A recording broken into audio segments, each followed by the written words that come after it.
Everyone. All right, thank you. I know not everyone has had their coffee.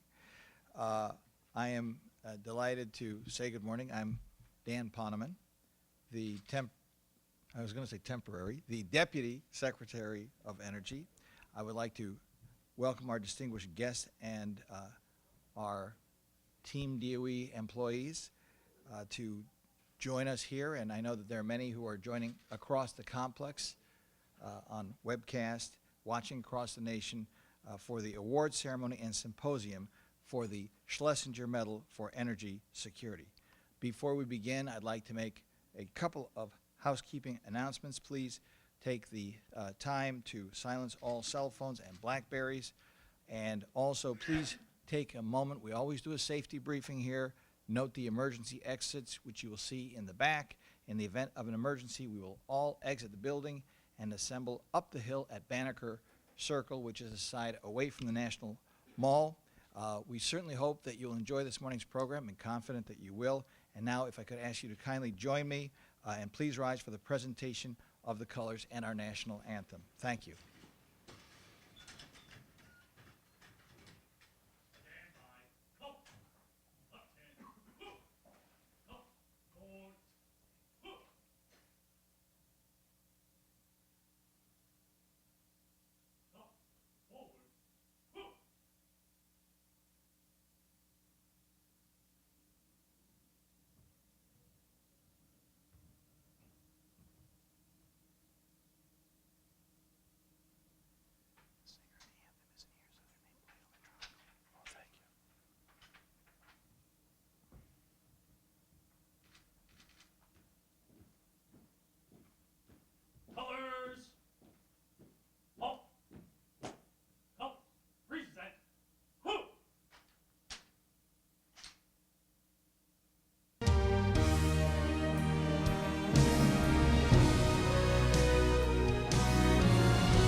So proudly we hailed at the twilight's last gleaming, whose broad stripes and bright stars through the perilous fight o'er the ramparts we watched were so gallantly streaming, and the rocket's red glare, the bombs bursting in air, gave proof through the night that our flag was still there. Oh, sing does that star-spangled banner yet wave o'er the land of the free and the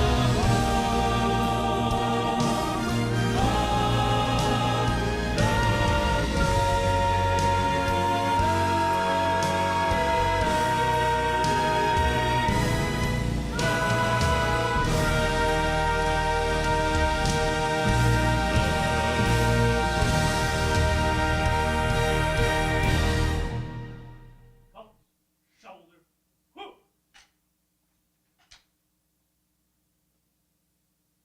Retire colors. Colors turn, whoop.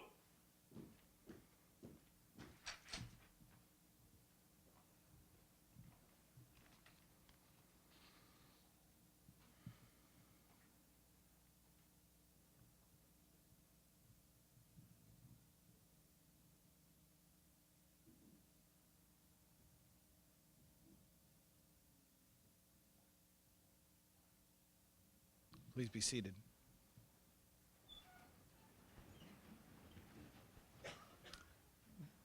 The creation of this ward has been inspired by the life and by the example of James R. Schlesinger, the first U.S. Secretary of Energy, whose career and whose works embody a focus on the interplay of economic, security, and energy issues in academia, in public service, and in industry. He demonstrated a commitment to focus on the long-term trends vital to the nation that look beyond the debates of the moment without fear or favor. I think it's safe to say that he belongs to that rare and wonderful generation of leaders who were patriots first, deeply caring about our nation, and with an ability that is just breathtaking today to move from Secretary of Defense, Chairman of the Atomic Energy Commission, Director of National Intelligence, and obviously Secretary of Energy, and senior roles of the Bureau of the Budget, and in every position he held, he excelled and he set an example for others to follow. I had the opportunity to tell Ann last night, the first time I met her father, and I'm sure he would not have remembered this, my job was to be the note taker at a thing called the Program for Science and International Affairs, which is now a center which I'm about to return to in a week. And he gave the Gustav Pollock Lecture in 1976. And we all gathered in the Science Center, and it was a place much like this. And he sketched out a theory of nuclear deterrence, which I remember the phrase from the speech, a seamless web of deterrence, because there was a lot of concern at that time that we were going to have a big fire break in our deterrent capacities and that the Soviets, as we then called them, would take advantage of this. And he had his original concept that we were overplaying the traditional mutual assured destruction to the detriment of our credibility. And it's just one of many, many examples. I had opportunity over the years to work with him. Like many of us who went into the administration, I had an opportunity to work with him on the commission that the congressional leadership mandated that he should do with former Secretary of Defense Bill Perry on America's strategic posture. And I would tell you, having gone into this administration, and we got General Klotz here who could correct me if I'm wrong, I hope I'm not wrong, but that commission really knitted together a bipartisan consensus about what we needed to do for the modernization of our deterrent.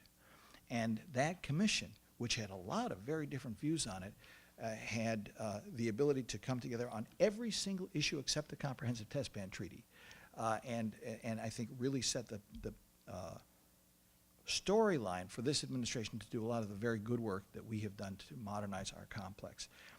While I've been in this job, I had opportunity to hear from him on subjects ranging from electromagnetic pulse and its effect on the grid to actinide chemistry as it relates to environmental management.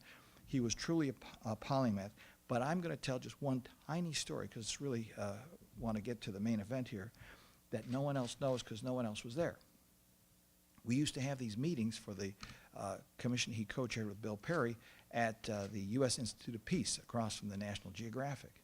And I'd walk back to the Scowcroft Group, and he'd walk back to CSIS. And at the time, a dear friend of many of us here, who co-authored articles with the Secretary, then Professor Moniz and John Deutsch, Arnie Cantor was on this commission. He was very sick. You know what? Every time we walked back, your dad would ask, how's Arnie?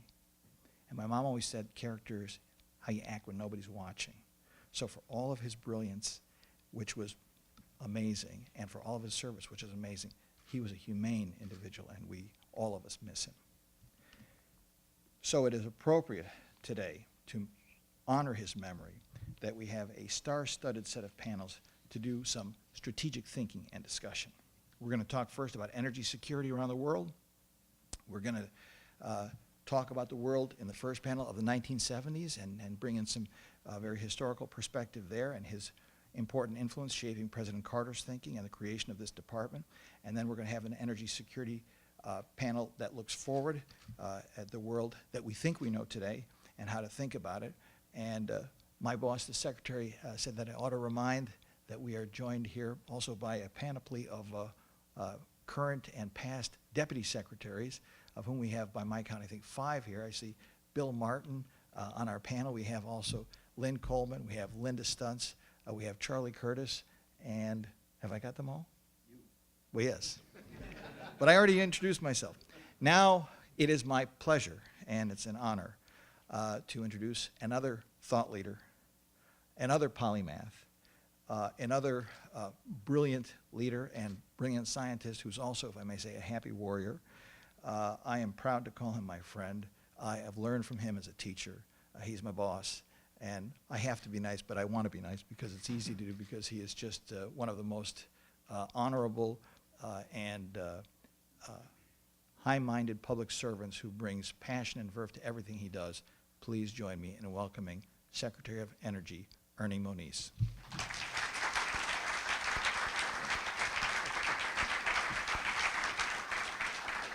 Actually, Dan doesn't really have to be nice, he can't help it, however. But as I wanted to start off by saying, as probably everyone here knows, that Dan will be ending a distinguished tenure of over 5 years and 4 months here at the department, breaking various records. When I came here, he's already alluded to the fact that, of course, we had a pre-existing relationship. But when I came here last year in May, asked Dan to stay on for at least a year. He's hung in there for 16 months, and we'll be thanking him, maybe roasting him a little bit too tomorrow. But it's been great working together. We'll take care of that business more tomorrow. But Dan has, as one would expect, has touched many parts of the department, of our problems. I mean, really all of them. But for example, as absolutely stepping forward in leading the department in responding to some of the major tragedies that we've seen relevant to our business, like Fukushima, the American response in Fukushima, like the response to Superstorm Sandy. Anyway, tomorrow we'll have a much more full accounting. But I also will mention, relevant to today's discussions, that we jointly had the pleasure of having a very informative lunch and insightful for us with Jim Schlesinger, not too many months before he passed away. And so we've been a great team, and we had the chance to be jointly informed by Jim and others. And again, thanks to Dan. Also today, happy birthday, DOE. Today is our 37th birthday, and that's not a coincidence that we're having this today on our birthday, because this is when Jim Schlesinger came and stood up the department on October the 1st, 1977. And of course, we'll be returning to that. Secondly, I would just add that yesterday the President put out a proclamation that October is Energy Action Month. So we're all here also for the first event of Energy Action Month, where we'll bring a lot more focus to energy security issues, climate change, clean energy issues, the whole advanced manufacturing for the energy business. So it'll be a busy month. Let me also thank first the three individuals who were maybe an informal planning group, steering group, ideas group for creating the Schlesinger Award. Charlie Curtis, who you'll be seeing soon, our dear friend, chaired this informal group that included John Deutsch, who you'll be seeing soon, and John Hamry, who you'll be seeing soon. They were really instrumental, and frankly, I want to just say Charlie was really the key mover in terms of our going to this award, and it was a terrific idea, and we're really pleased to be here.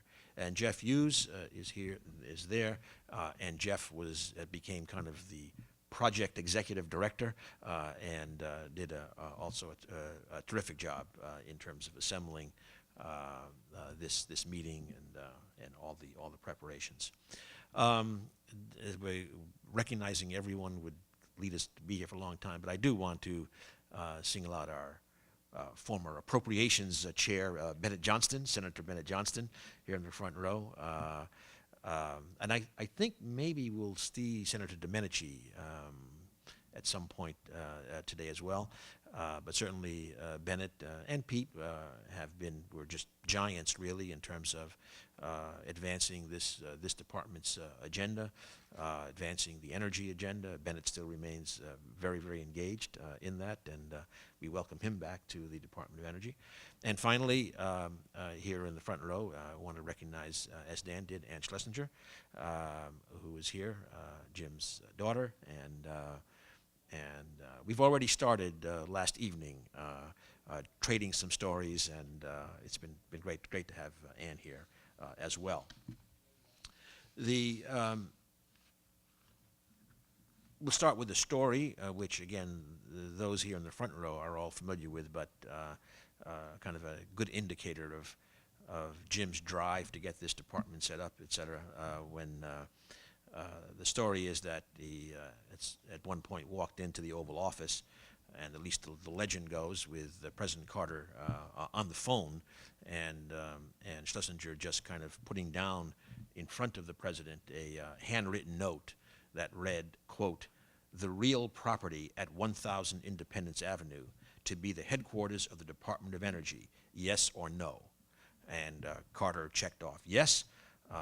Jim walked out of the office with his new building in hand, this beautiful building in which we are currently. Great view. Let's go. We won't go into the energy systems today in the building, but then a couple days later, the story goes on that Secretary of Defense Harold Brown called Schlesinger in a rage, protesting that he had gone over his head and pilfered the home of the Army Corps of Engineers. And Schlesinger replied, "But Harold, you know you would have objected if I had informed you." And we also had lunch with Harold Brown recently here, and Harold has not forgotten. He made that very, very, very clear. But again, so 37 years ago, Jim Schlesinger accomplished the move here, established the department, I believe, and maybe we'll hear more about this, which had been temporarily bivouacked at Jackson Place, was my understanding. And at that time, already about 20,000 employees, budget of about $10 billion. And the department, in its formation, then brought together kind of these two missions that had coexisted within the federal government in terms of nuclear security activities, including design, construction, testing of nuclear weapons at that time, and a rather kind of loose mix of energy-related programs. And I think the point here is that if you look at Jim Schlesinger's history and contributions, one can see how people matter in terms of the way this department is shaped. I think today still very much bears the imprint of Jim Schlesinger's formation of the department.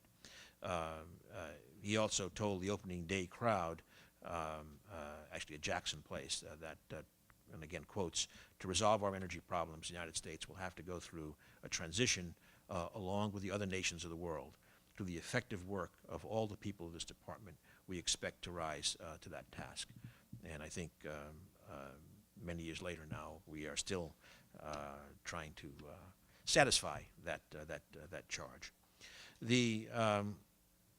Of course, in those years, there was the immediate issue of the oil embargoes, oil crises of the 70s, and that was an immediate task. And certainly that led to actions such as designing and standing up the Strategic Petroleum Reserve, which President Ford first signed into law in 1975. With that, I have, again, my own anecdote is that my very first introduction to Jim Schlesinger came at a Senate hearing. It was the very last hearing that I did in the Clinton administration when I was undersecretary. It was not devoid of a certain political atmosphere. This was in October of 2000, just prior to the election, and Jim had been brought in on a second panel, clearly with the explicit intent of sharply criticizing what we had done, in using the petroleum reserve in that period.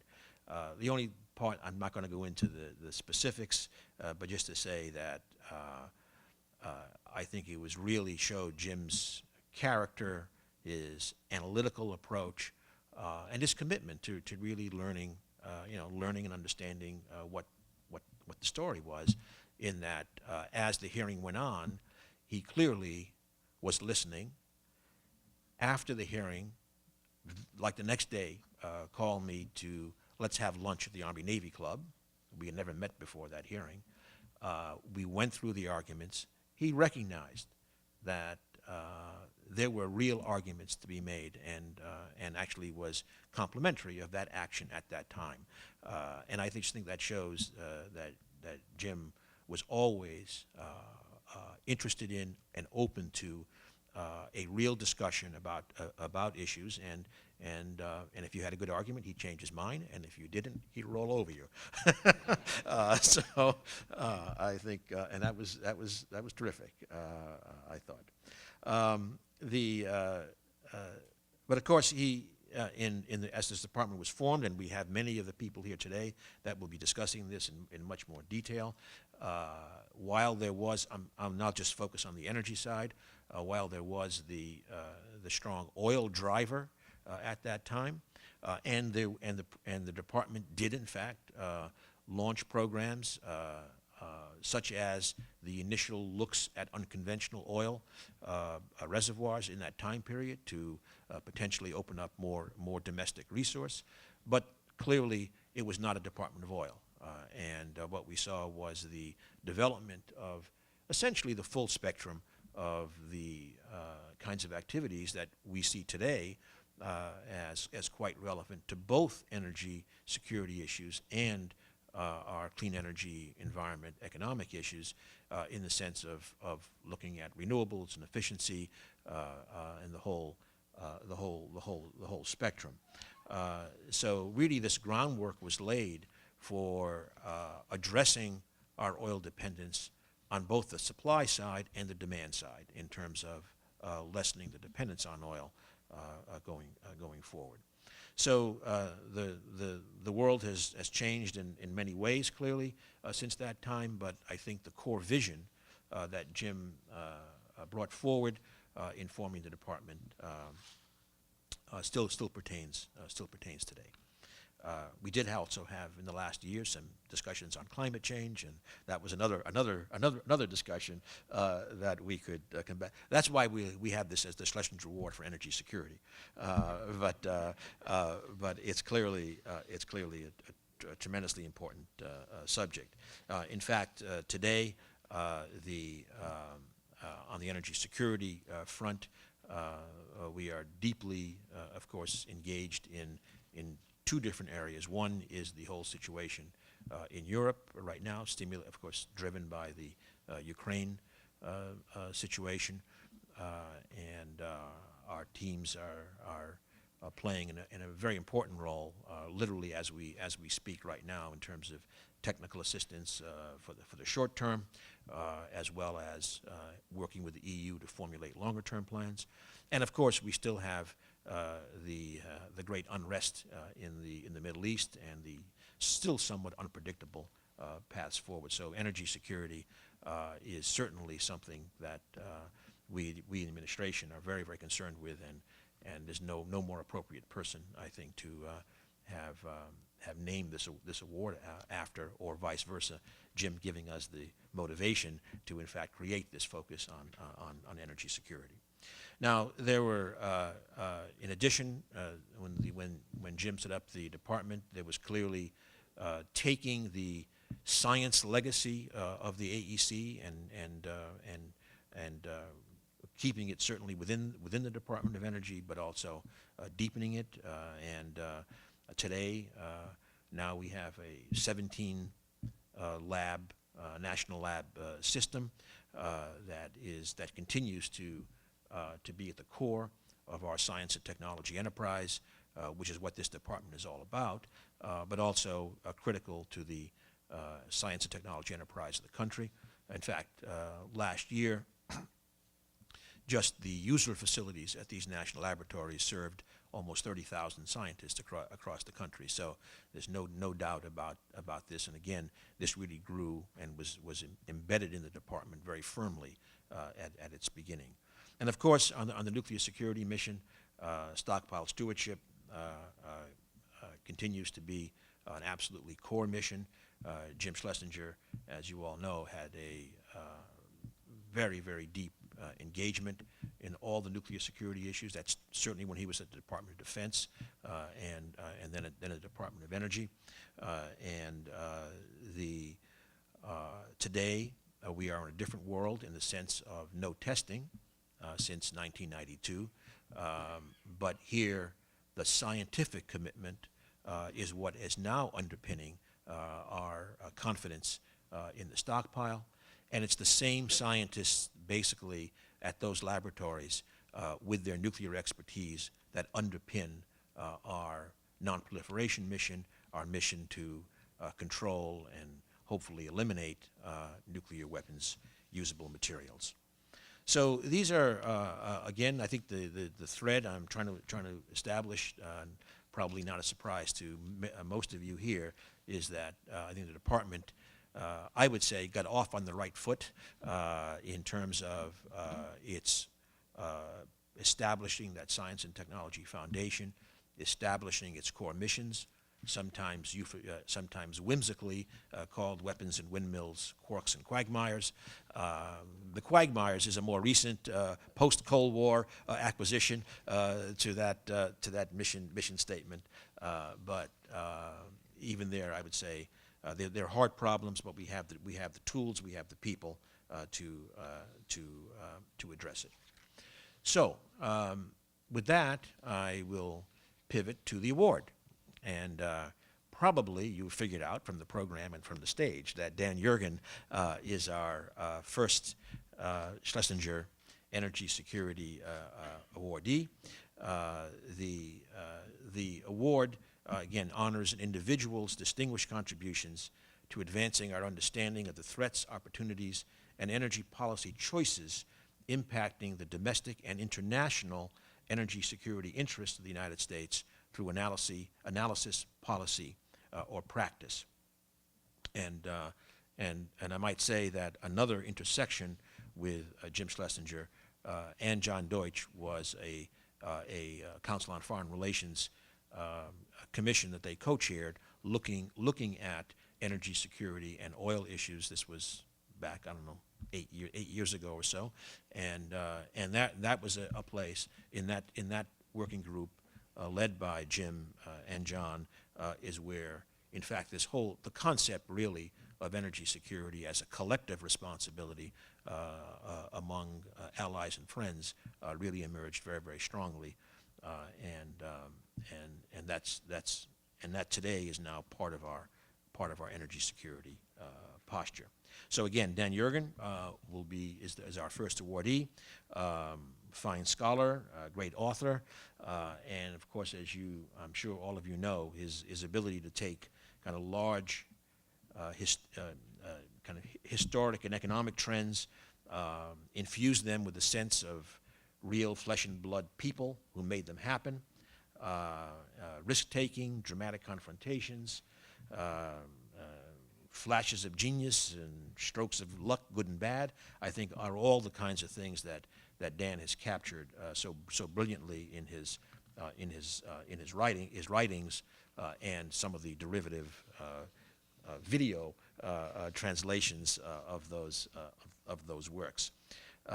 Clearly, the prize in 1991 laid out, I think, an unrivaled history of oil, which reached a broad audience, earned him the Pulitzer-Prize. Then Commanding Heights in 1998, that traced the rise of free markets, and his most recent major work, The Quest, which is a very ambitious, thick exploration, thick in size, of the past and potential future of the energy system writ broadly. In noting Dan's contributions to energy security in particular, I would just highlight one facet, which is his emphasis on how functioning markets are themselves a way of addressing energy security by minimizing the impacts of disruptions and, for example, using hurricanes Katrina and Rita and the recovery from those as a good example as to how disruptions are mitigated by functioning markets. So with that, I'm going to conclude. Dan will make some remarks, give his perspective on energy security, and so I'm going to call Dan forward so that we can exchange the award and then listen to your perspective. So, Dan, thank you very much. So let's put this around. That's the Jim Schlesinger side.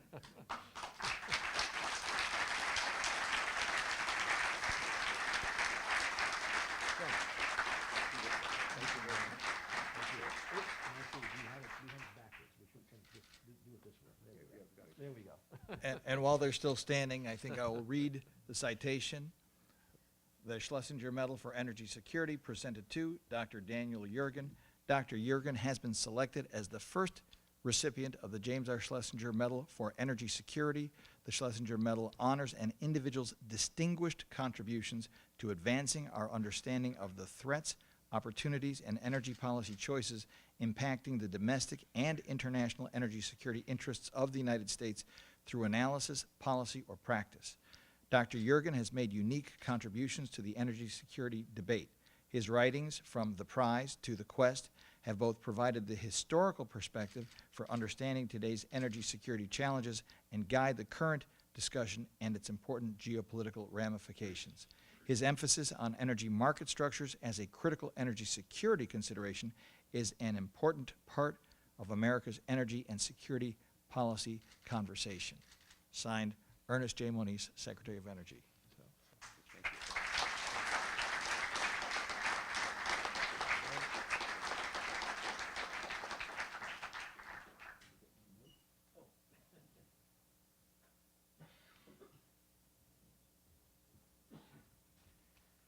Secretary Moniz, Deputy Secretary Poneman, thank you very much. It really is a great honor I want to be sure I have my watch so I don't go over time here.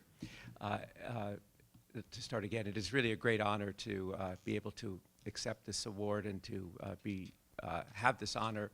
Indeed, I take it both as an honor and also as a great responsibility to accept it, so thank you.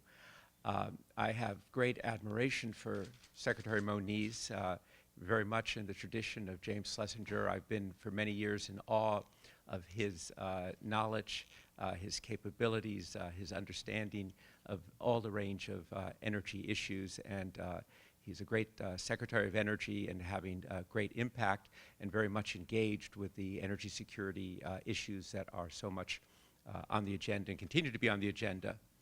And I have to share also my great respect for Deputy Secretary Dan Poneman, who is the longest-serving Deputy Secretary and who brought some of Jim Schlesinger's perspectives of international security issues to his job as Deputy Secretary, and has been engaged both internationally and domestically in dealing with the security issues, including Superstorm Sandy and its aftermath. And both the Secretary and the Deputy Secretary very focused on the new energy security issues, which I'll talk about. I'm very pleased also to see many friends, people I've had the opportunity to work with and have dialogue over the years, distinguished public servants, Senator Bennett Johnston, of course, and many others here today, and very happy that Ann Schlesinger is here representing the family, and certainly also my own colleagues from IHS who are here today. This is as I say, this is an honor to receive this award, but for me, it's a way, more significantly, of course, it's a way to honor James Schlesinger, a great man who had a great impact on the country, both in government and later as a statesman, and a man of forthright judgment. And those who worked with him will know that he was very forthright in his judgments. He never shied away from that. This medal recognizes his great contribution to our nation, and in particular to our nation's energy position. Not only did he establish the Department of Energy, and as Secretary Moniz said, secured this building, but he brought a strategic vision and a security framework to bear on these issues of course, as already pointed out, he'd been a defense strategist, Secretary of Defense, a student of international affairs, and he saw how all of these things were linked with energy. And I think that is one of the things that he has taught us all.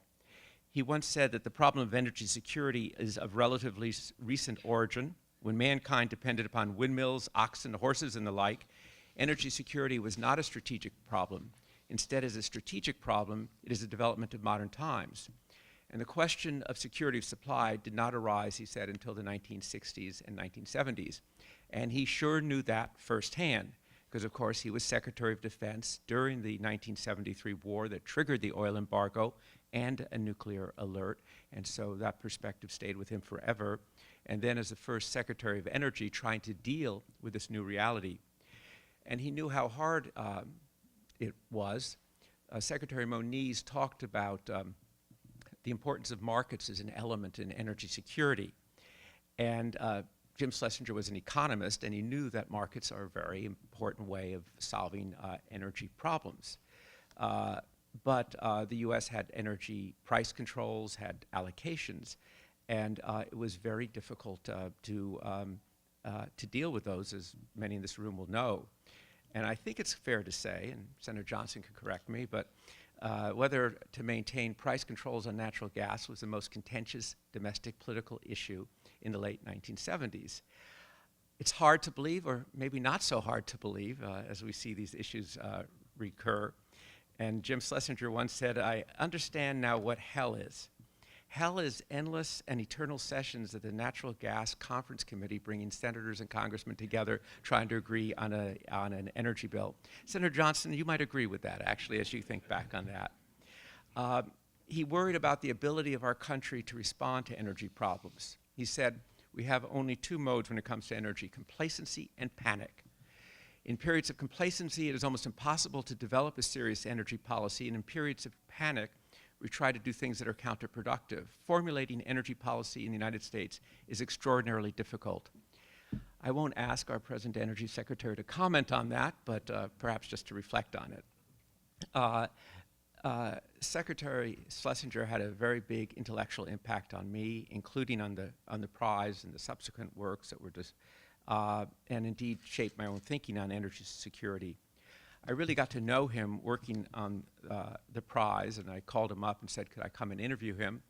And I went and sat in his book-lined office, and frankly, he's literally a towering figure, and I was feeling pretty intimidated.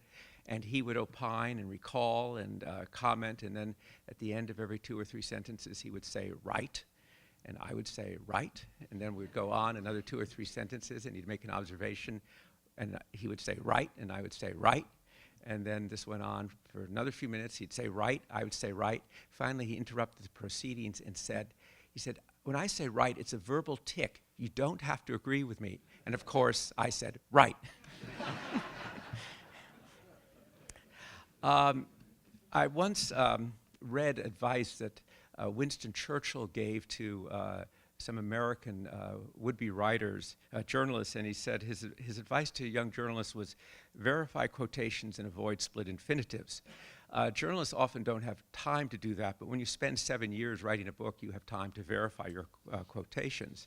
And I did that with Jim and went over the material several times, and it was also very useful because it would spark his recollections.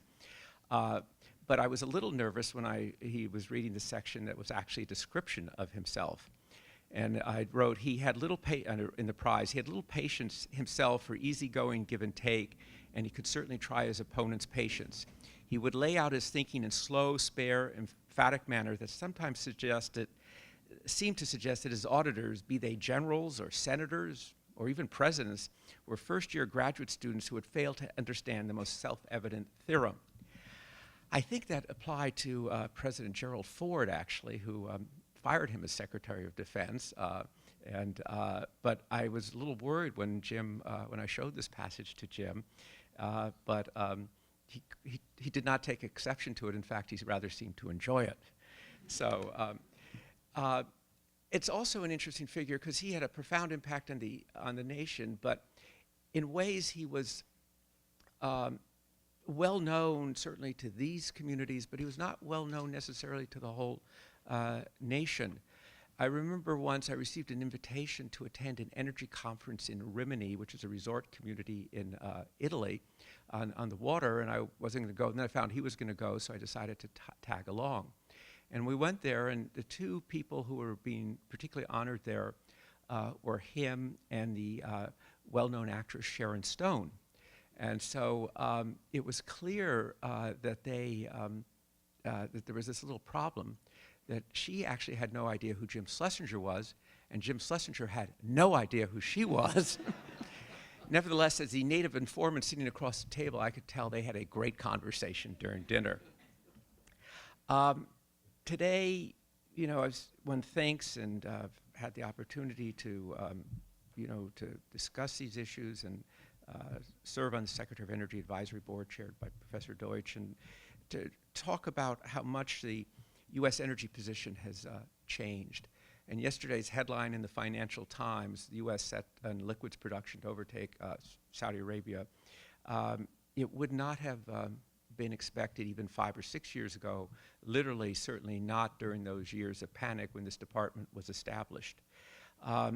It's a result of markets, technological advance. It was not ordained from above, but it has, as it unfolded, Jim certainly saw its strategic importance, and last year he observed in a kind of understated way, he said, today we are in a different situation where we may exert more influence globally because of our supplies, because of our changed energy position. And the U.S. is in a much better position, and yet, as Secretary Moniz emphasized, we live in an interdependent world, and our risks are interdependent as well. Russia, Ukraine has obviously put energy issues forward. The Middle East, a few months ago, great concern. Markets seem to have shrugged it off now, but we know that things can change very quickly. We know the challenges of energy supply, of diversifying our energy supply, of meeting demand growth from emerging markets.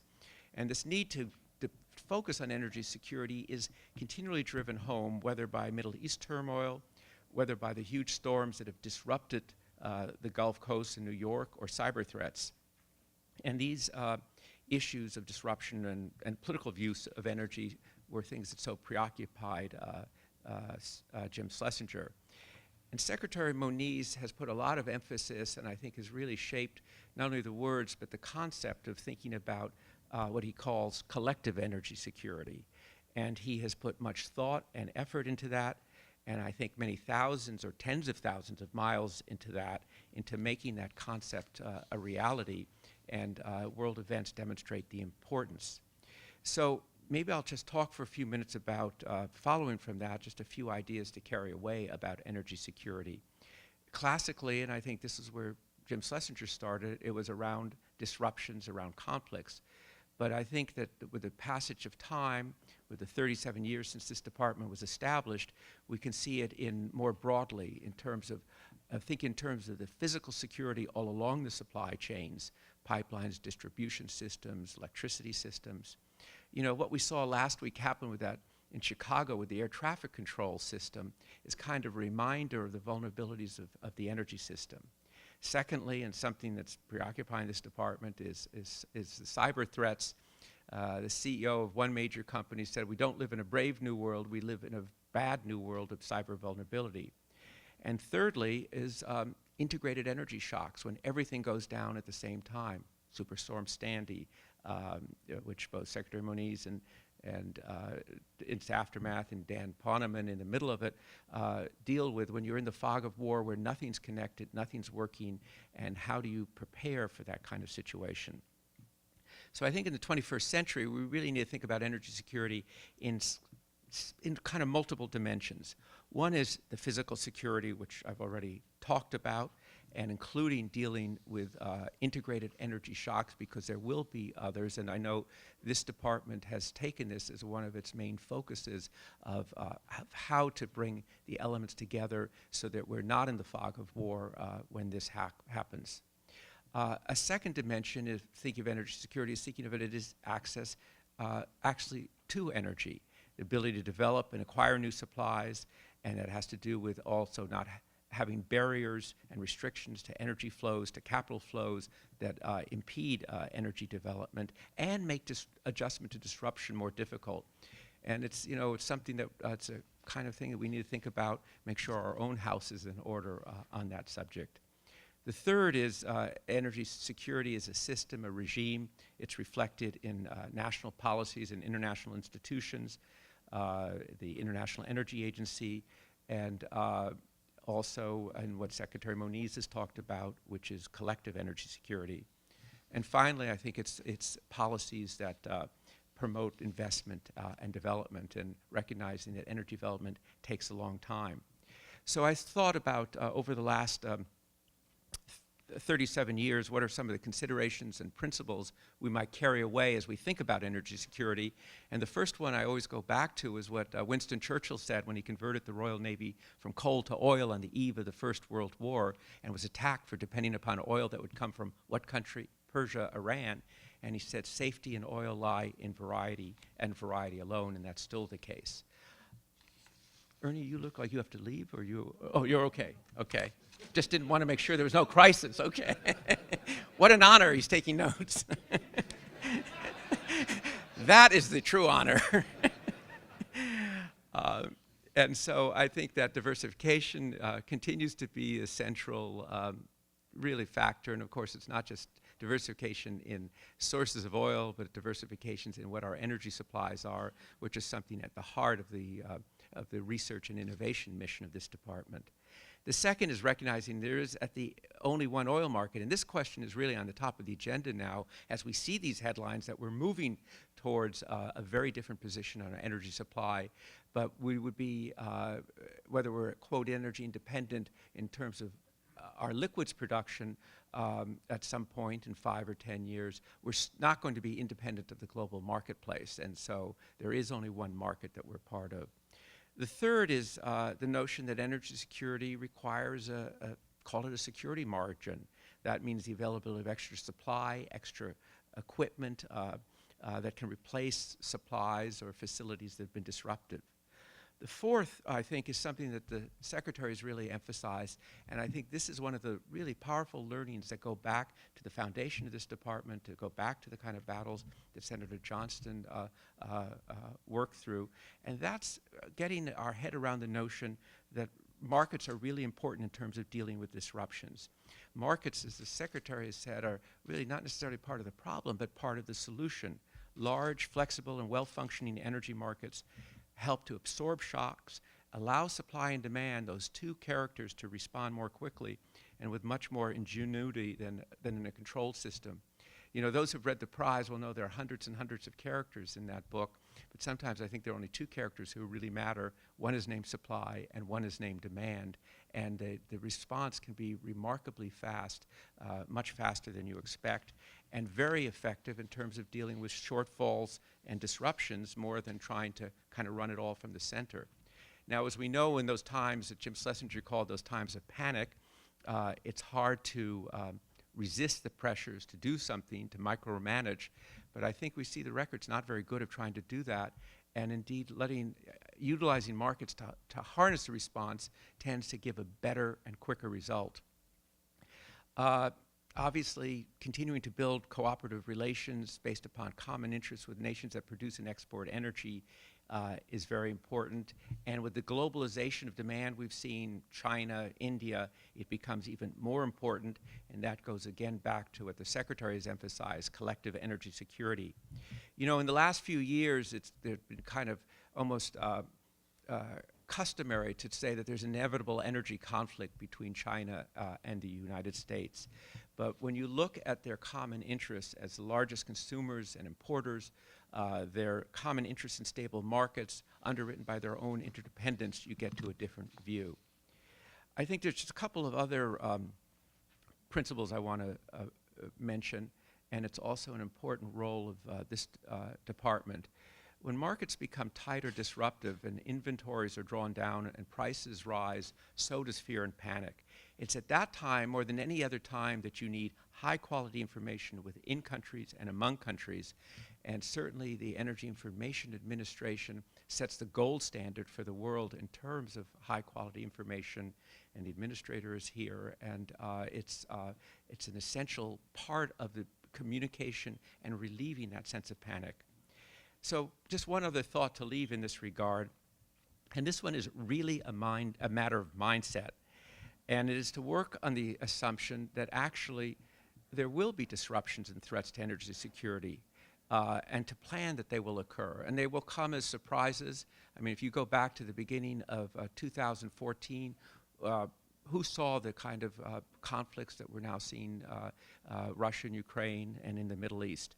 So it is to do our best to be alert and to be prepared and to be able to see the big picture. Secretary Moniz and his colleagues are very focused on that, but I think it is that expectation that there will be crises and to be prepared for them. That, I think, is the real message of the Schlesinger Medal, and it represents the wisdom and experience of the founder of this Department of Energy, Dr. James Schlesinger, who is honored here today. Thank you.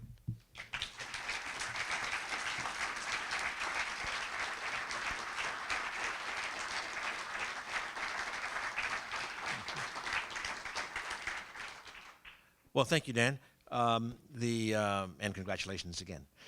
We're going to now move to the two panel sessions. The program says break, but I would like to call it a pause, just as we get the stage rearranged, and then we'll go straight into the panel.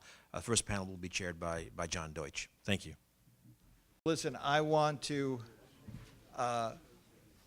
begin by just putting a punctuation mark on that great presentation and remarks by Dan Yergin, and very well-deserved award. And it reminded me of something I was thinking about when you said 37 years ago. I first met Dan Yergin like 38 years ago at the Harvard Energy Club. You had to offer a meal to get more than 4 people to show up, and it's really nice to see how far things have moved. And in honor of Senator Johnson, I'm going to revise and extend my remarks because I think I forgot to mention my dear friend and former law partner, Charlie Curtis, as the other Deputy Secretary who's here today. We said at the beginning, you heard it from the Secretary, put together 2 panels. This is the first panel. This is the retrospective panel that's going to look at the energy security world that we thought we knew in the mid-1970s and the great shaping influence that you'll hear about from the participants in the discussions of that day with Jim Schlesinger and our distinguished panelists here before. I think everyone knows everyone here, but I'll just say, because we're so honored by their presence, we have distinguished leadership from John Deutsch chairing the panel, Stu Eisenstadt, a great counselor to so many presidents, who has joined us here today, our former Deputy Secretary, FERC Chairman, and altogether wise man, Charlie Curtis, and of course Lynn Coleman, who did yeoman service as Deputy Secretary as well. So with that, we'll turn the panel over to you. Thank you. Thank you, Dan, and thank you for your great service to this department over many, many years.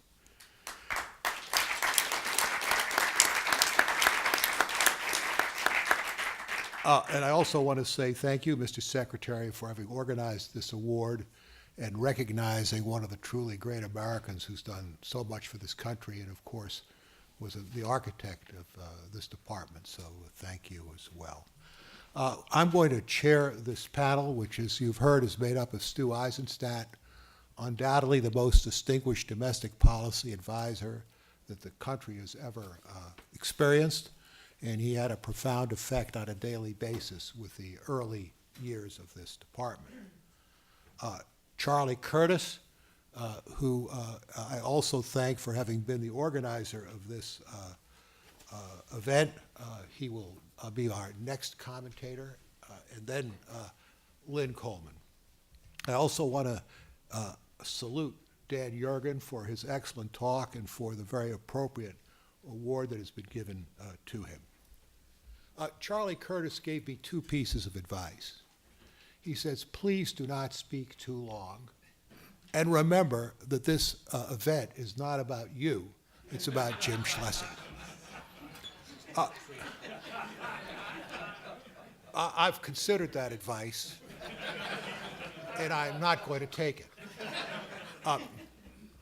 I want to spend a few minutes giving you a little bit of context, because you're going to be asked to react to whether you think this panel composed of what I might call wise and experienced people, how it compares to the next panel, which I think you're going to see is youth and optimism and recklessness. So I ask you. But it was the day that this department's doors opened on this stage that I was sworn in, along with Dale Myers, the first day that there was an all-hands meeting here in the department by Jim Schlesinger 37 years ago, more or less. It was a tremendously important experience for me, but I've got to tell you that my confirmation hearing, and Senator Johnson, you may recall this, was absolutely gruesome. And the reason it was gruesome is not because of me, but because I learned that sitting next to me was a monster described as an oil and gas lawyer named Lynn Coleman. It took him some time to join the ranks. Let me just say, Senator Metzenbaum went after him. I kept on trying to move my chair away, not to gain any attention, but he has become my most trusted and closest friend among the many that I've had here during my years. It's true that you should start by thinking about how was the interaction with Congress at that time. Above all, there was Scoop Jackson, who was chairman of the new Energy Committee. He had been chairman of the co-chair of the Joint Atomic Energy Commission, and he had broad experience and broad gravitas on both sides of the aisle. And it was a tremendous help in getting this department started, a tremendous help in doing a lot of the original work. And of course, Jim Schlesinger had a very close association with him, not only in the Department of Energy, but in his previous assignments as Secretary of Defense and as Director of Central Intelligence. It is true that although matters with Congress were difficult and impossibly hard at that time, there was a willingness for Congress to engage on energy issues, even though the politics were tough, in a way that I don't see is possible today. I'm going to point out to you that we passed the National Energy Act, probably the most comprehensive piece of legislation, done it in a very different way. Lud Ashley was appointed by the Speaker to be head of a special committee in the House of Representatives to cover all matters in this regard on the House side, something which is unimaginable today. That National Energy Act, I'm sure you will hear more from my colleagues about it, was based on a national energy plan that has not been duplicated since that time, which provided a comprehensive view of the energy outlook of the country over a variety of number of years with numbers, with projected numbers. It's interesting to see what that national energy plan signaled. There was a very large overestimate of energy demand growth in the country. There was a big push to replace coal as the central electricity generating technology for the country. And we passed with great attention the Fuel Use Act, forbidding the burning of natural gas in major fuel burning installations. Looking back, that all seems very, very curious indeed. But there's a point to how it was done. It was based on a comprehensive national energy plan that permitted the department and the administration to push a comprehensive view of energy that cannot be done unless you can put forward a narrative and a national energy plan. It could not have been done without the cooperation of Stu Eisenstadt and the close working relationship between people on his staff, Kitty Shermer, Bert Karp, and people on the DOE staff, notably Al Alm and his team. It was a tremendous achievement. And of course, the department was dealing continually at that time in a very different way than it does today with the issues that occupy us today. There was the issues of nuclear weapons, the custody of nuclear weapons, and I will remind you that during my whole time in the department, we were having between 8 and 10 underground nuclear tests per year. Naval reactors was an important part of the department's attention, and of course we had at that time here the personality, big personality of Admiral Rickover. Jim was not only concerned with nuclear deterrence and nuclear weapons, but he was also one of the very, very strong proponents of perhaps the largest achievement of the Carter administration, which was their effort to put into place a global proliferation policy. All of these are tremendous accomplishments that took place during the early years of the Schlesinger time here as secretary. What was he like? Well, I first met him in 1963 when he was at Rand, and I was enormously influenced by his thinking about how far analysis, systems analysis, could influence policy decisions. He was a great leader. He was a person who led by constructing and promoting and describing ideas. He was not a detailed manager. He attracted tremendous loyalty. And when I think about the hours, the time, the days that the people, the professional staff here in the Department of Energy supported us when we came, it is really impressive. And I remember these people's names. I want to mention them to you. Jim Kane, Woody Cunningham, Eric Figge, who is with us here today, and who is by far the single biggest thing which explains Lynn Coleman's success. Denny Ellerman, Roger Lagasse, Nelson Sievering, these people absolutely slaved for us, and believe me, I was an unpopular character. One, I came from a university rather than from a national lab. Two, I was a chemist and not a physicist. But Jim's leadership was absolutely key in framing this department. Framing what our understanding is about energy policy has been well described by both Secretary Moniz and by Dan Yergin, but he was really the founder of this department. The last point that I want to make to you is to go back and look at this architect's plans. Every one of us should read the Organization Act of this department. What did it propose that the department's breadth of responsibility was, and what did it assign the department the responsibility to carry out? There still is a lot of work to do. The task that was laid out for the Energy Department was great then.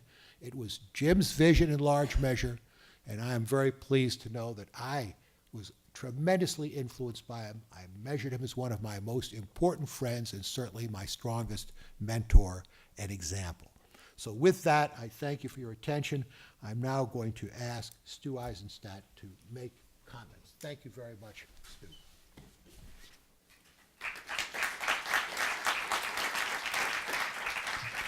Thank you very much, John.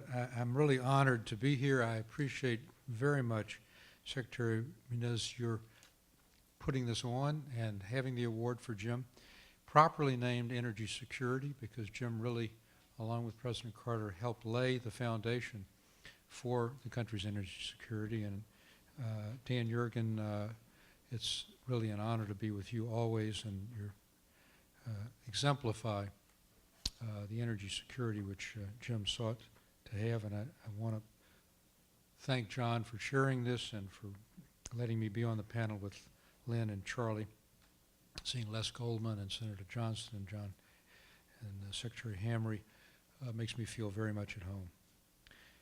Jim Schlesinger was clearly one of the most remarkable and broad-gauge public servants of his or any other generation. And it's a privilege to be part of this award ceremony in his name for a person who did so much to promote U.S. energy security. He set this country on a course toward energy security during his tenure and away from the ruinous course of greater and greater dependence on uncertain foreign oil. The three energy plans he helped develop, beginning in 1977 with President Carter, left the country with a foundation for energy security. And I may say, I think, without those measures, the energy revolution we're enjoying today would have been much more difficult to accomplish.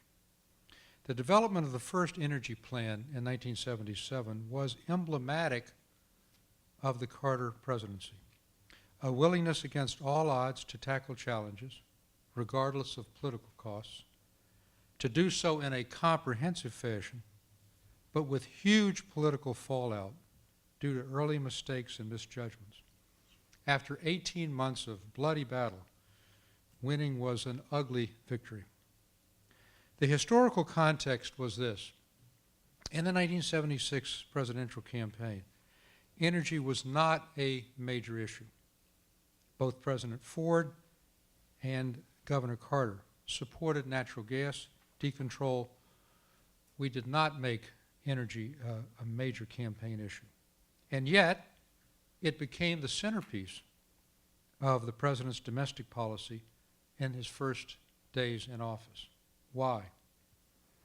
First, during the transition, there was a CIA briefing in which I was the only staff person present with the president, later published in April of 1977 as the International Energy Outlook to 1985, which found that projected demands for oil would approach production capacity by the early 1980s and substantially exceed capacity by 1985. That Western countries were increasingly vulnerable to supply interruptions. Indeed, that had led to President Nixon's Project Independence, although it did not have anything like the substance of our program. The 1973 OPEC oil embargo following President Nixon's support for Israel in the Yom Kippur War, ironically, we are at the verge of Yom Kippur now, showing U.S. vulnerability to foreign oil, had both geopolitical and economic impacts. May I say that the first oil shock of the 1970s in 73-74, which led to wage and price controls by a Republican president, began the major inflation of the 1970s. I would call it the great inflation of the 1970s. By 1976, the United States was importing 43% of its oil consumption, half from Arab-producing states. This is something that weighed heavily on President-elect Carter's thinking.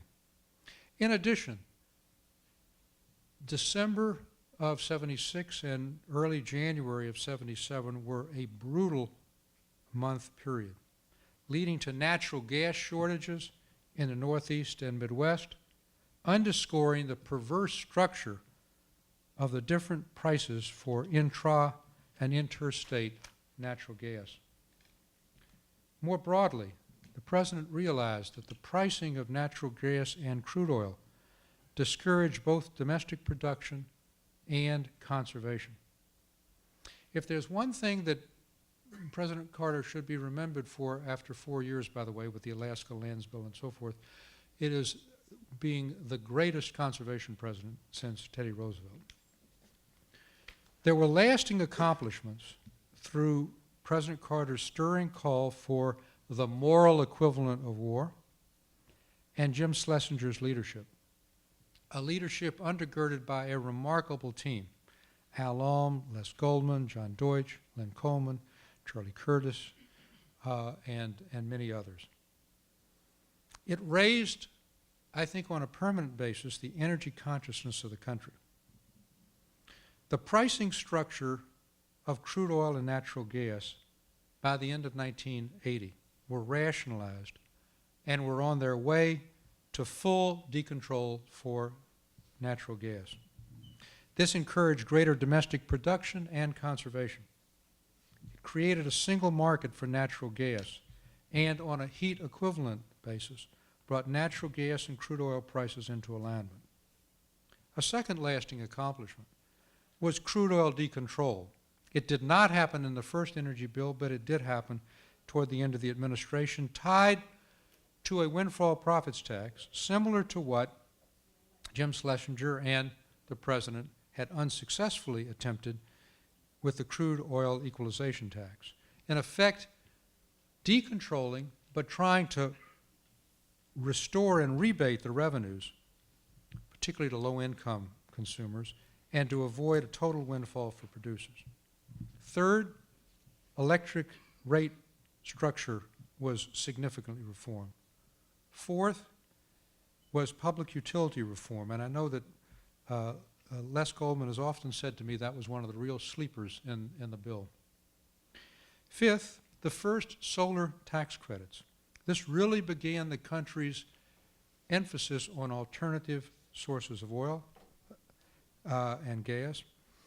And the president demonstrated that not simply by getting tax credits, but symbolically by putting the first solar panel on the White House, which was, by the way, one of the first acts President Reagan did in taking it down, but couldn't remove the solar credits.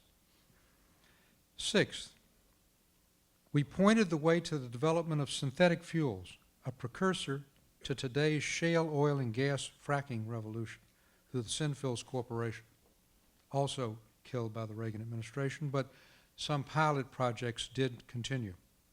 Seventh, major conservation measures, including the first CAFE standards for automobiles, which we promulgated by regulation in 1977 and doubled the mileage requirements through 1985. Those, by the way, unfortunately were not changed from 1985 until the second George Bush administration. And I think one of the great accomplishments of President Obama and the Secretary and EPA is increasing in a dramatic way the CAFE standards going forward. There were also building conservation incentives in the 1977-78 bill.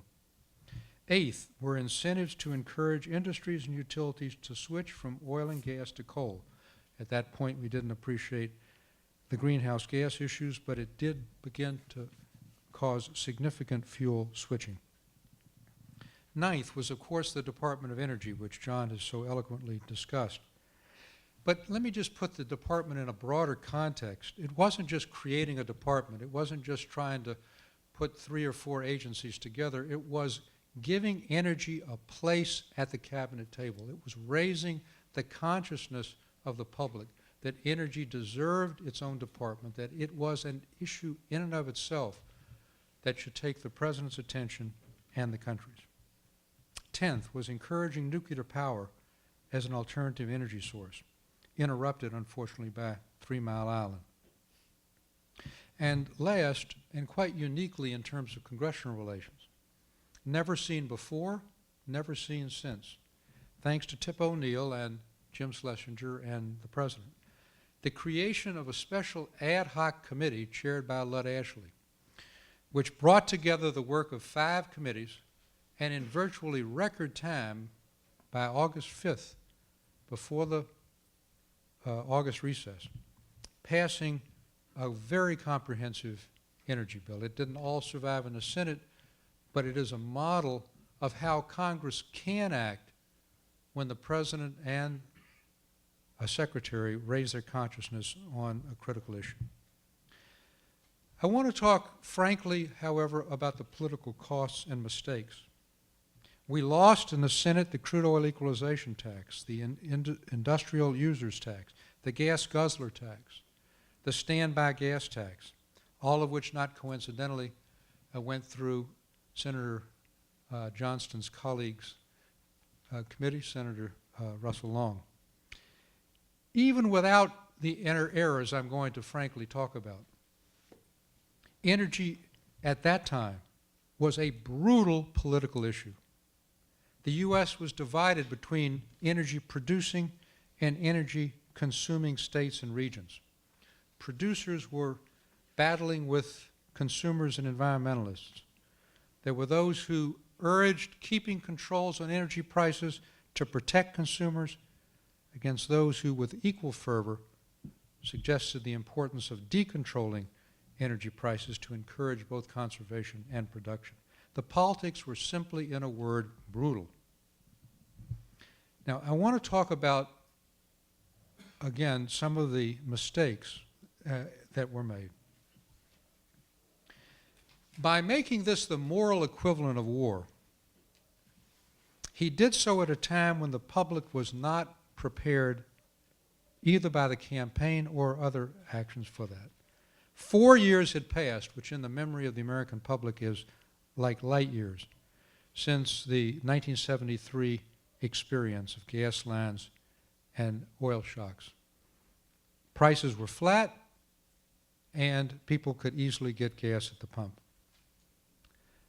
An additional error of major magnitude was putting on Jim and his team a 90-day deadline from the time of inauguration on January 20th to April 20th to come up with a comprehensive energy plan within that constricted deadline. Now, Al Alm, who coordinated the staff work for Jim, and may he rest in peace, did a brilliant job of pulling that package together. But the time frames were unforgiving and didn't permit the kind of consultation that could have worked out many of the wrinkles and avoided some of the problems when the bill hit the House and Senate.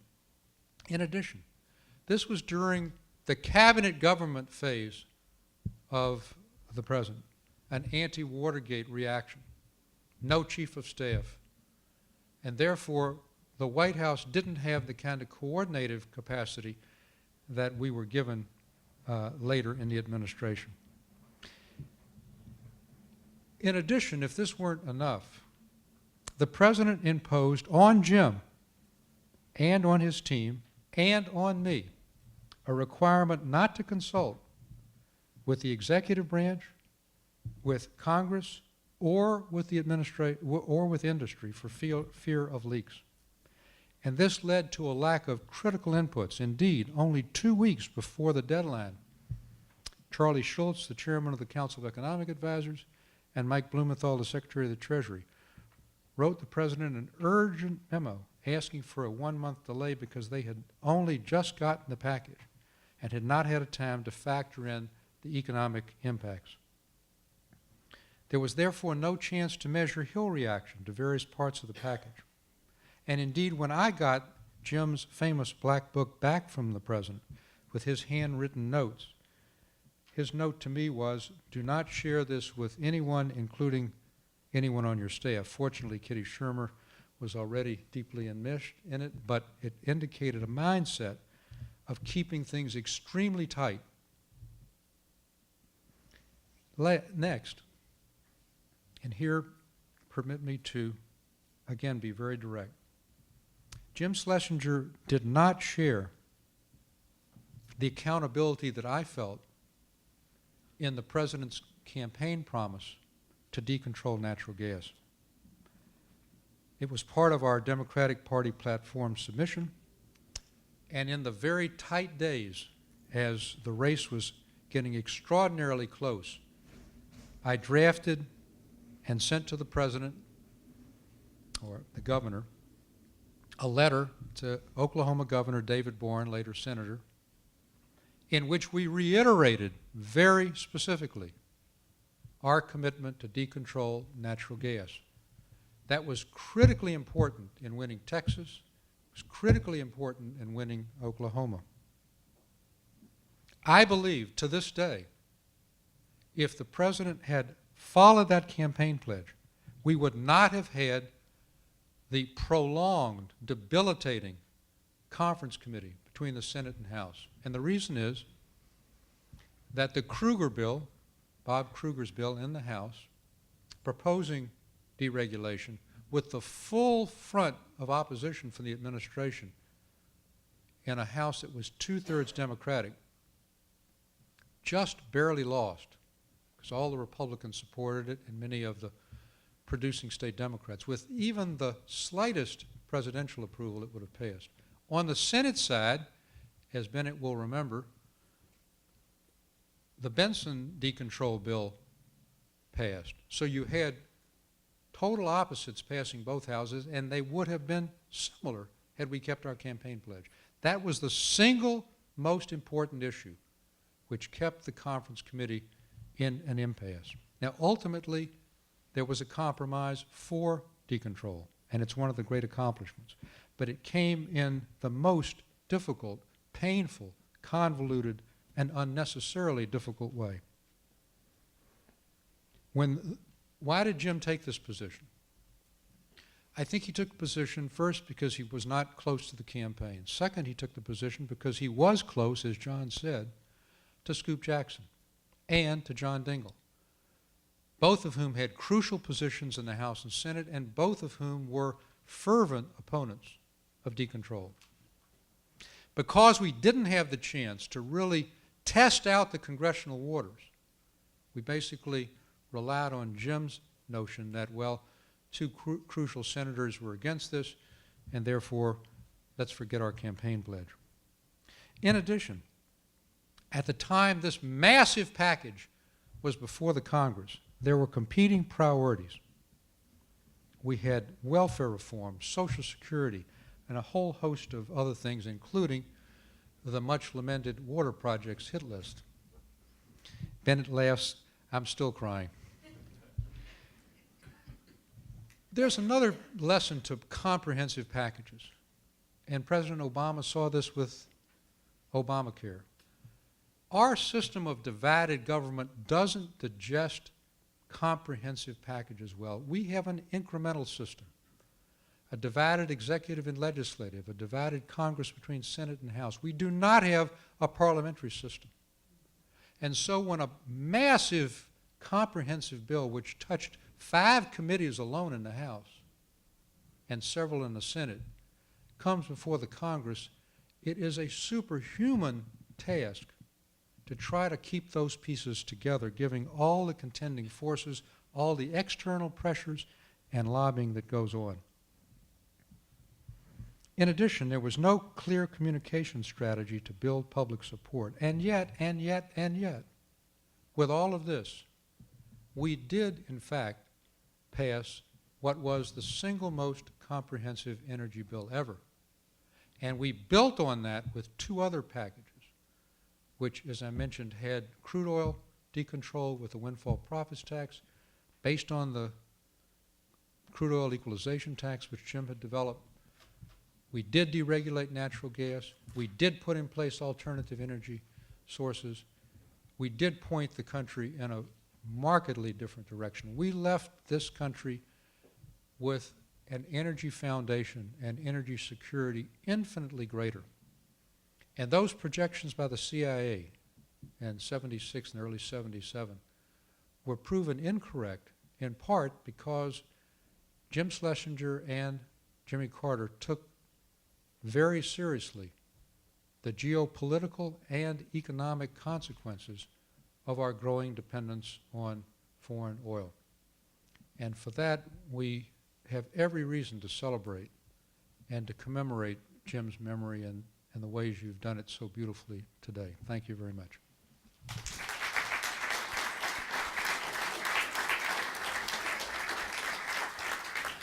Thank you, Stu. And now we'll turn to Charlie Curtis. Well, let me start by saying Jim Schlesinger was a great man. You heard the affection and respect in John Deutsch's opening remarks. Ann Schlesinger is here, would also tell you he was a great father and a great grandfather. Jim was a presence, I think, is the only way to describe it. He was 10 years older than me, and yet I thought he was 20 years older than me. And he behaved as if he was my father, and he expected to be treated with respect. In fact, he wrote a book about a letter from a father to a son, which he made up, by the way, but it's filled with good advice, and it's quite an interesting journey. So he is a great man, but much misunderstood, I think, in terms of the personal Jim Schlesinger. First time he came to my house, he played the harmonica through the night and sang songs, and my wife looked at me and she says, "What have you been talking about? I don't understand, you know, he's a pussycat." I said, "Well, yeah." Well, not exactly. I think it's interesting, Stu mentioned this, that we stand at the 40-year anniversary of the Yom Kippur War, which led to the Arab oil embargo and the serious supply disruption, the coalescing of OPEC into a real effective cartel, and a price spike of fourfold in the price of oil. There were in existence at the time oil and price controls as a remnant of the Energy Stabilization Act. Only beef and oil and health care were still under price controls. So the difficult question for the Congress of that day was whether they could decontrol oil and its products in the face of a quadrupling price of the world market and the economic effects that that would visit on an economy that was already suffering double-digit inflation and double-digit unemployment. And sometimes you were seeing homes purchased for more than double-digit interest rates. Just think of it in the terms of today's economy, how significant that bruising of our economic well-being was, and how difficult was the congressional context of energy policy development that occurred in the 73 to 77 period. I don't have to tell Bennett Johnson, Senator Domenici, who lived this, and John Dingell and Scoop Jackson and Howard Baker and Jim Broyhill, who lived this in that following period. The politics were always very difficult because, as Dan Yergin said in his book Energy Future, which was not mentioned, but was very influential in the mid-70s, very significant wealth transfers were at stake, as were correspondingly very high passions. That made for difficult politics and also for significant consequences to the outcomes of the domestic policy debate. As those of us who worked at that time and on the Hill, who knew and know very clearly in today's circumstance, on domestic policy, the Congress is not a co-equal branch. It's in control. And in the 73 post-period, every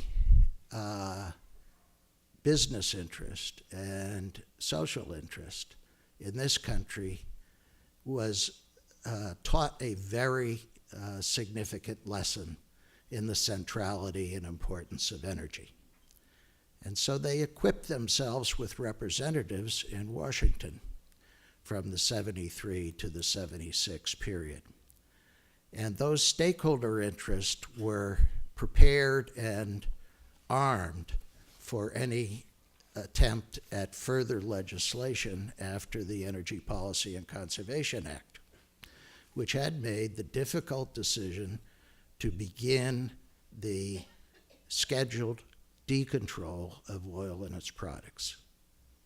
That was a hard decision undertaken, and for that reason, to turn next to natural gas, which involved very significant wealth transfers from the northern tier of this country to the producing areas, became a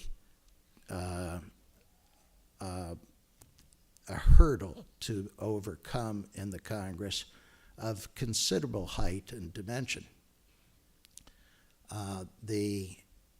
So when the energy plan was developed, as Stu recounted, it was developed in secret. And when it was submitted, it was described, not inappropriately in my view, as balanced, fair. These were the terms used.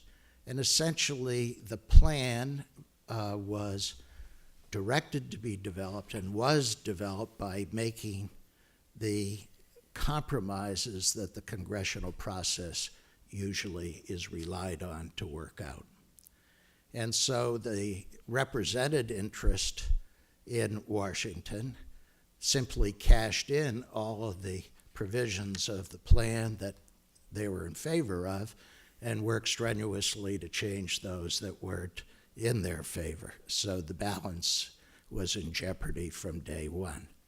It was a brave, I think, political undertaking by the president to make this a central part of his presidency, and especially in his first term and within the first 90 days of that term. It was important to do.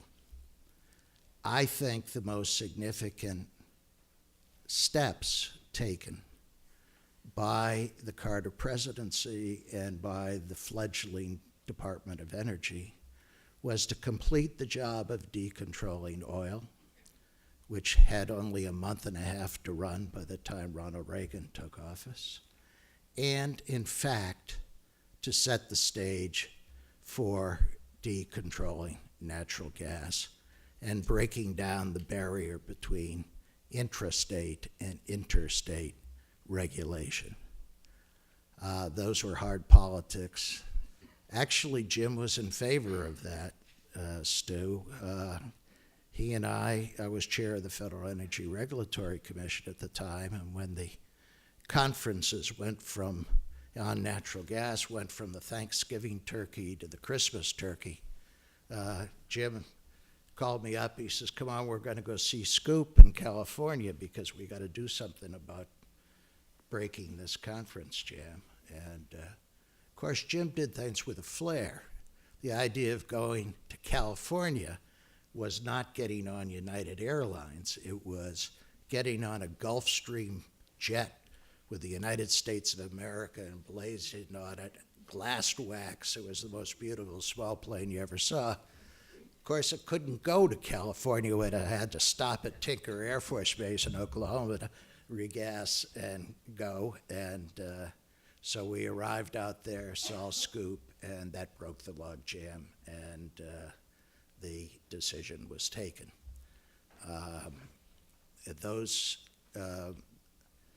Stu said he was going to write a story on the Carter presidency, and I think those little vignettes, Stu, will kind of fill in some of the detail that is important. Of course, the public penalized Carter for the delay in natural gas deregulation. There's no question about that. It was a political liability for his presidency that he did not deserve, and Jim Schlesinger certainly did not deserve. But it's an interesting facet of the way politics works in sometimes divorce from the actual reality of a circumstance. Let me mention one other thing that I think is important and maybe is a segue to the next panel. Jim Schlesinger left after 2.5 years in the job with what he himself described as battle scars. The Energy Department has always been a tough venue, and energy policy has always been a difficult thing to define to the public, to the Congress, to the press as an understandable policy. Dan Yergin and a number of us, Frank Verostro and others in this room, have often cited that the reason that energy policy suffers this difficulty is that it has been a derivative policy deriving from our overarching goals of national security, the economy, and environment. And those objectives are often in tension or even conflict one with the other. And it's the derivative product that is our energy policy at any given time. That is changing. In my view, in the future, energy policy will be central to the relationships of nations in an increasingly globalized economy. It will be central to addressing the environmental challenges that we face as a world community. It will be central to the fundamental diplomacy of states in the formation of alliances.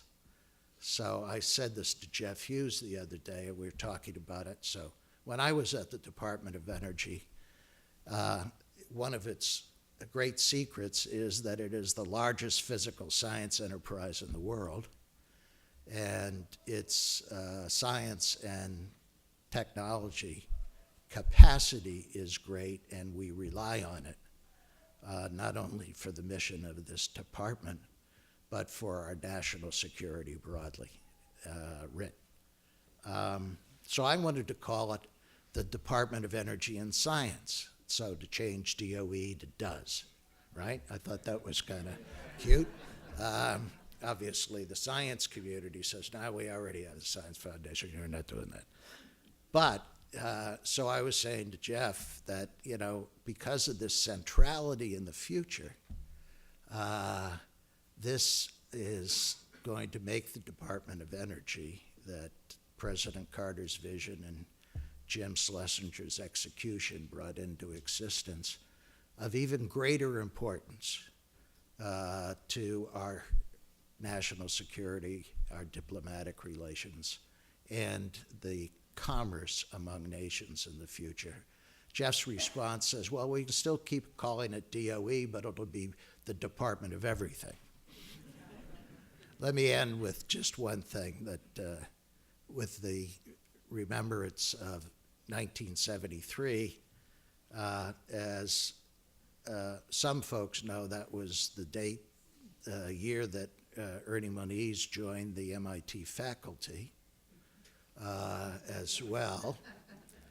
I don't think there's a coincident effect there, but Ernie and Dan Yergin brought this out. Ernie comes to this department better credentialed than any person that has held this job, because he's had the experience of being at the department before and being at the White House, and can, in fact, do weather stripping to nuclear weapons, which has always been the challenge of the diversity of this department's scope in managing the enterprise. So, Ernie, this department is well led, and I ask you to think about this Department of Everything concept. I think it's a good one. Thank you.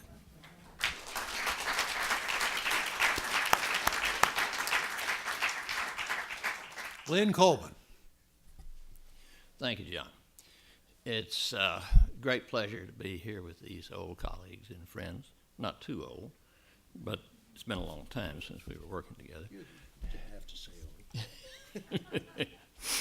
And I'm not going to repeat things my colleagues have said about energy policy and the situation in the 70s and the big picture of why we were trying to do what we were, but talk a little bit more about some vignettes that along the way and some experiences with Jim Schlesinger, the man. I first met him the day before President Carter was inaugurated. Now, you'd think he'd be real busy that day because he's moving over to the White House the next day. I represented an intrastate pipeline. You heard them describe the dual natural gas market.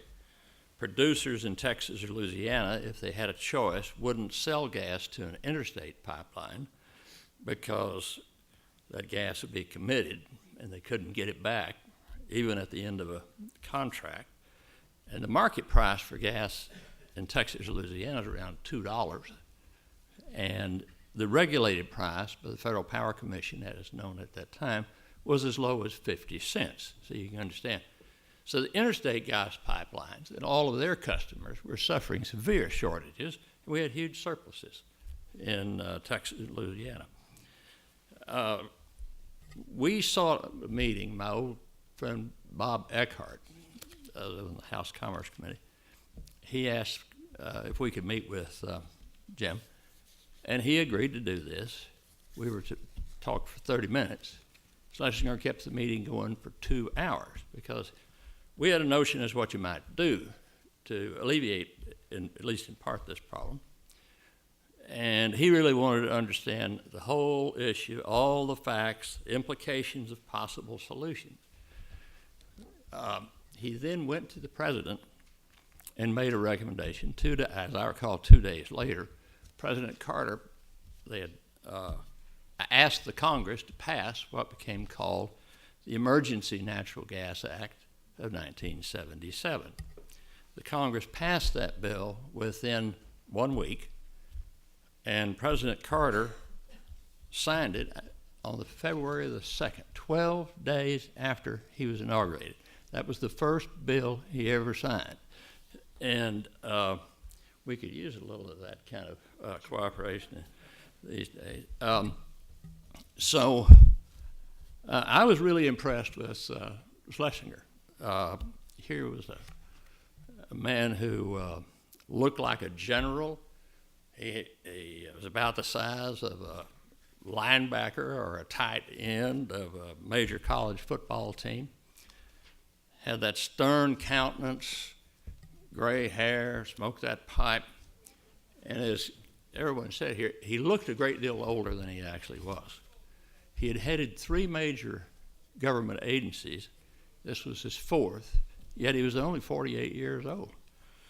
But he was, I would say, one of the most unique individuals I've ever known in my life. People said that he wasn't good at politics. You'd hear that from people on K Street as all of this stuff was going on. My judgment was he understood it perfectly. He didn't always like it. And the one-to-one interaction with a politician he'd not met before, worked with previously, he was always a little unsure about this. And he prepared very seriously before every meeting, before every testimony he ever gave. And that's one of the things he really spent a lot of time doing. My recollection was in 1978, he testified something like 150 times. It was at least 3 times a week, sometimes more. So that takes up something like half your time. And but I never saw anybody work as hard as Schlesinger did trying to put that compromise together on the natural gas bill. It was negotiated more like a contract than a law typically is. And after the Senate finally acted, after a year, it came to the House.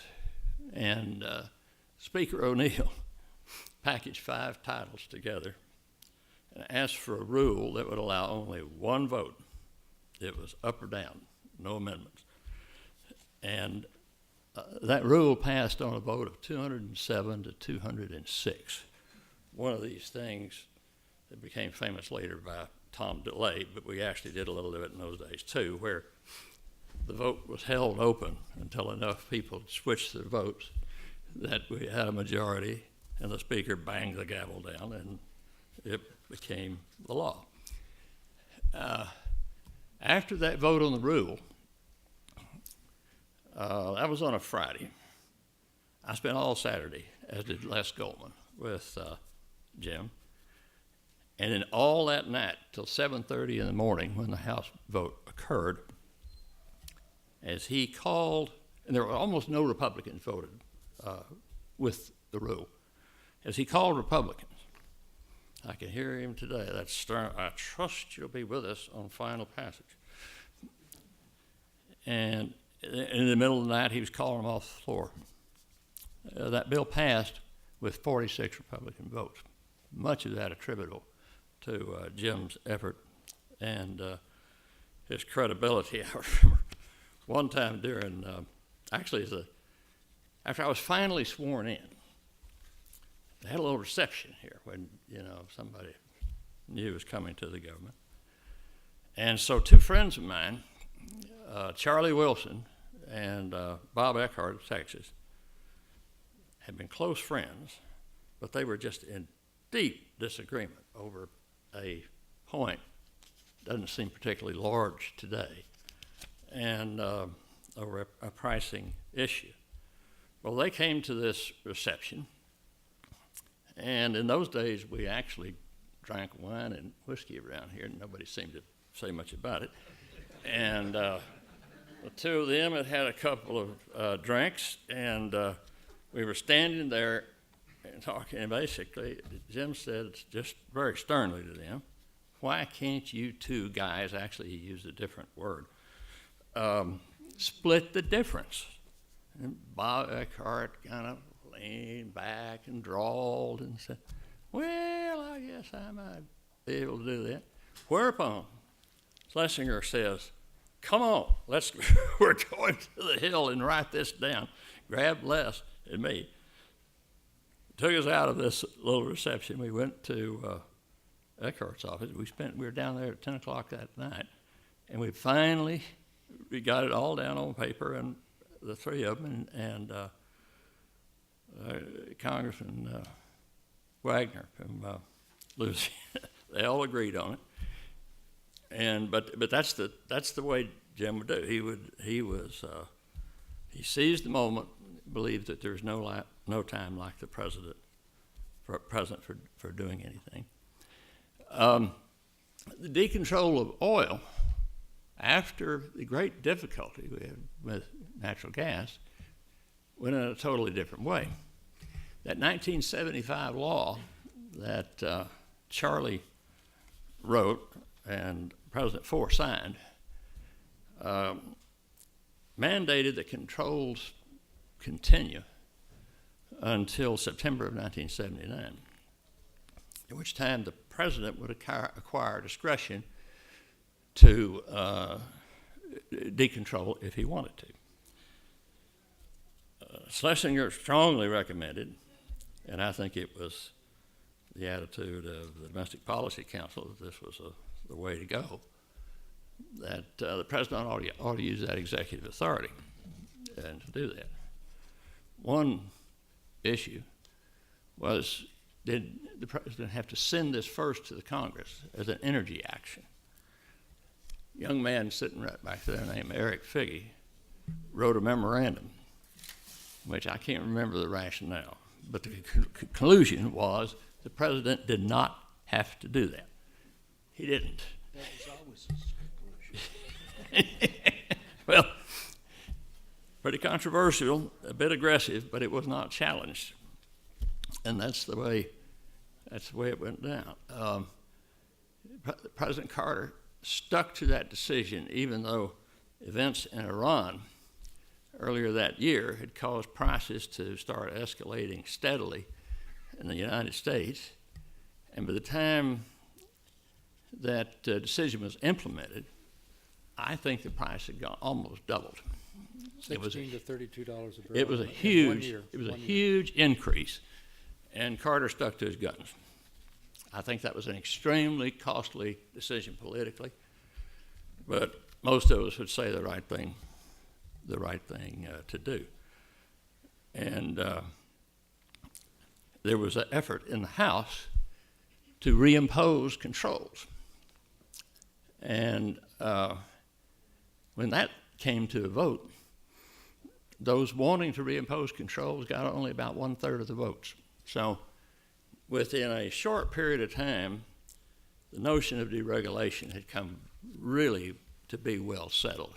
And I don't think it ever was seriously challenged since that time.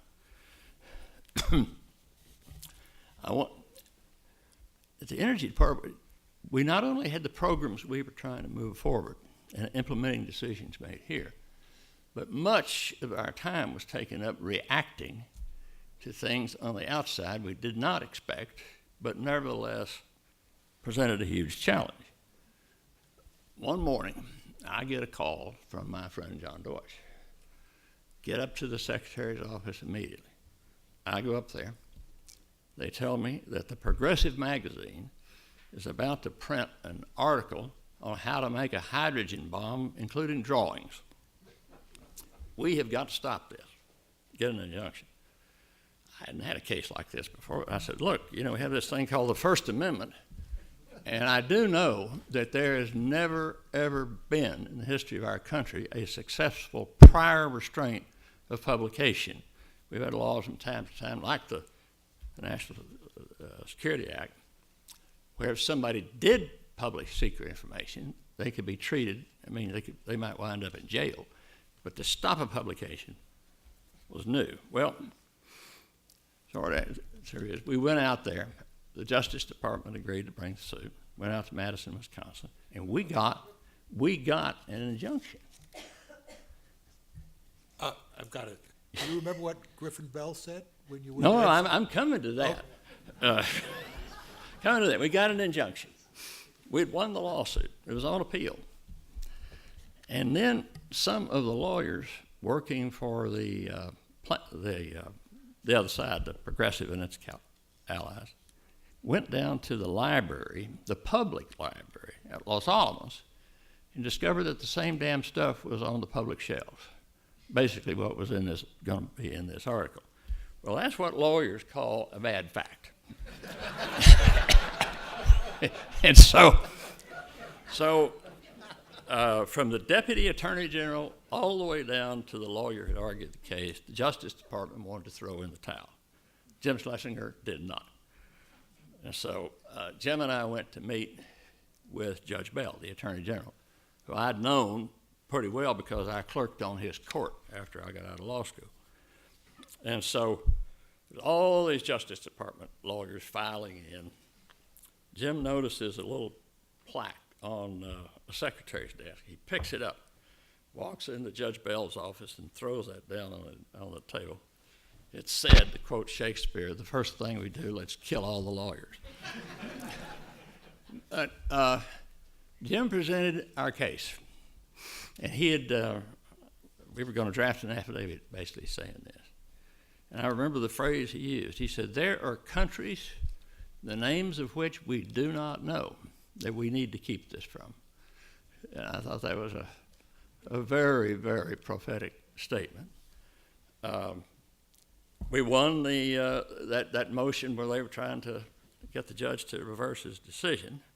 And then of all things, somebody just purloins a similar article and takes it out and publishes it. We had no longer any basis for an injunction, but that's just and then there was 3 Mile Island that took a little time around here.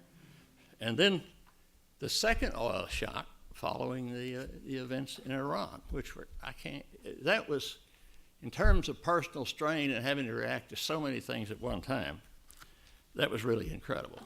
And I remember in the summer of 1979, at the time when President Carter had accepted the resignations of 5 of his cabinet members, including Jim, the government, at least on things like this, was basically run out of meetings that Stu Eisenstadt presided over every afternoon at 5 o'clock with a whole bunch of level 4s in that room.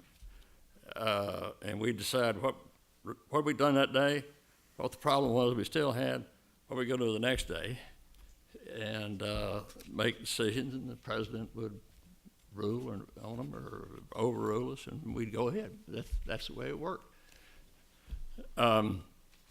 So let me just stop there, because I could go on a long time about these stories about Jim. That should be a book, not a presentation at a seminar. Well, I'm remarkably pleased.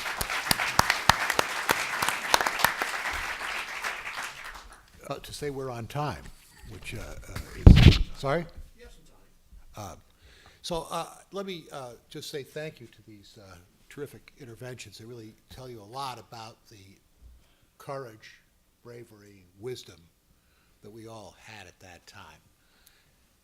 Jim had one under, particular certainty, and that was he never wanted to see facts subordinated to slogans or to, superficial deals. And he got himself into trouble when he saw facts not being taken into account in the formation of policy. And that's when he really, I think, had more difficulties than not. But, Ann, I want to say thank you for letting us have your father so many years. And I want to say to everybody here, thank you for paying attention to this terrific panel. And I just ask you to compare the innocence and the naivete of the subsequent panel. Thank you all very much.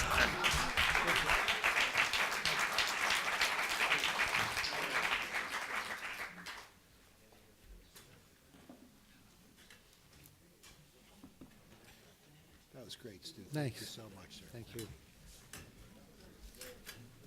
Thank you, As we Stu. thank Not the exactly departing a panel, business we card, can have Yeah, the next panel come up. Then that was Nicely done.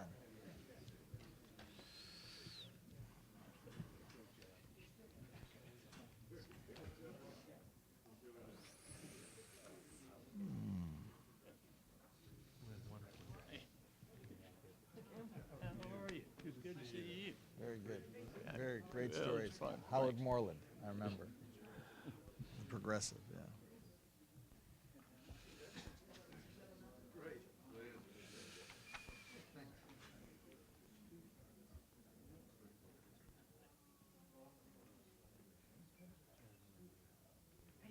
Hey, great to see you. Yeah. As we thank the past panel and about to introduce the new one, I think all of you here see what it was that Secretary Schlesinger saw in John Deutsch, who is actually the embodiment of many of the same fine qualities. No, I'm going to say this because the same degree of polymathitude, a genuine scientist, director of the CIA, Undersecretary of Energy when there was only one such thing, and I think your neighbor next to you was the last such, so that means you were all of the above in terms of weapons and everything. And our good friend and partner is both Undersecretary of Defense, Deputy Secretary of Defense, a great thought leader, and has done so much to honor the memory of Dr. Schlesinger. I think John gets a round of applause too.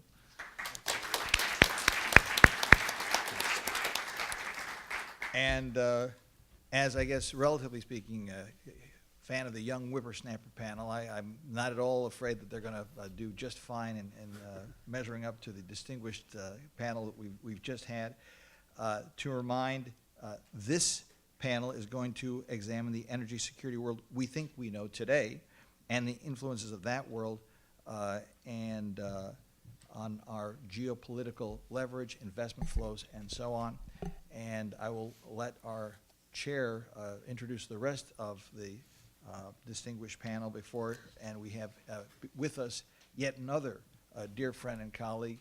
And I am one of those people who would have been delighted and was planning to go to that evening to honor your dad when we thought we were going to be snowed out. And I'm so sorry we didn't get it then, but this is a great way to carry on that fine tradition. John Hamre, I think I first met when he was still working on the Hill as one of the truly fine Senate Armed Services Committee staffers. Served in the Congressional Budget Office from 1978 to 1984.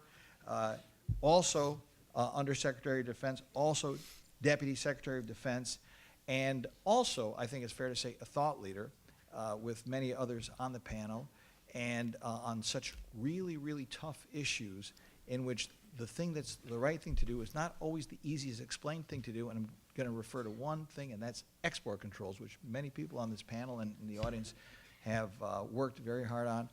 It's through John's thought leadership and his intellectual integrity and honesty that we have gotten to a much better place. And I think this president, President Obama, gets an enormous amount of credit. and so do people like John Podesta on this panel who really have understood these issues. And I'll just say a very quick word. You know our great honoree, Dan Yergin. Frank Verastro has forgotten more about oil than most of us will ever know. Linda Stuntz, my good friend and colleague from an earlier administration. Of course, Jim Hackett, who has done yeoman work on the National Petroleum Council and as the head of Anadarko and really all over the world. But with that, I'm going to turn the chair over for this final panel to my good friend John Hamre. Welcome him to the podium, please. Thank you, Dan. Dan, thank you very much. Actually, you just did my job because I planned on being a moderator, not being a participant. And I think you framed it beautifully when Secretary Moniz indicated that he wanted to have an event that commemorated the memory of Jim Schlesinger, our first Secretary of Energy.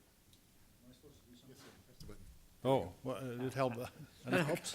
It does say push. I mean, my apologies. When Secretary Moniz indicated that he wanted to have a commemorative event, and he asked John Deutsch and Charlie Curtis and me to be kind of an advisory group to him on it, we said the only proper way really to commemorate Jim is not just looking back, but looking forward. You know, this was a man of ideas. He was a man who really brought all of us to this very disparate audience today, the community that knew him. He brought us all together because of the power of his intellect and his ideas. And so we thought that's really how to celebrate this man's contribution and legacy and continuing impact. So logically, it was to divide the session in two ways. To look back, which really gives us a sense of foundation on where we are, and then to use that as the basis to look forward. And this session is going to be to look forward.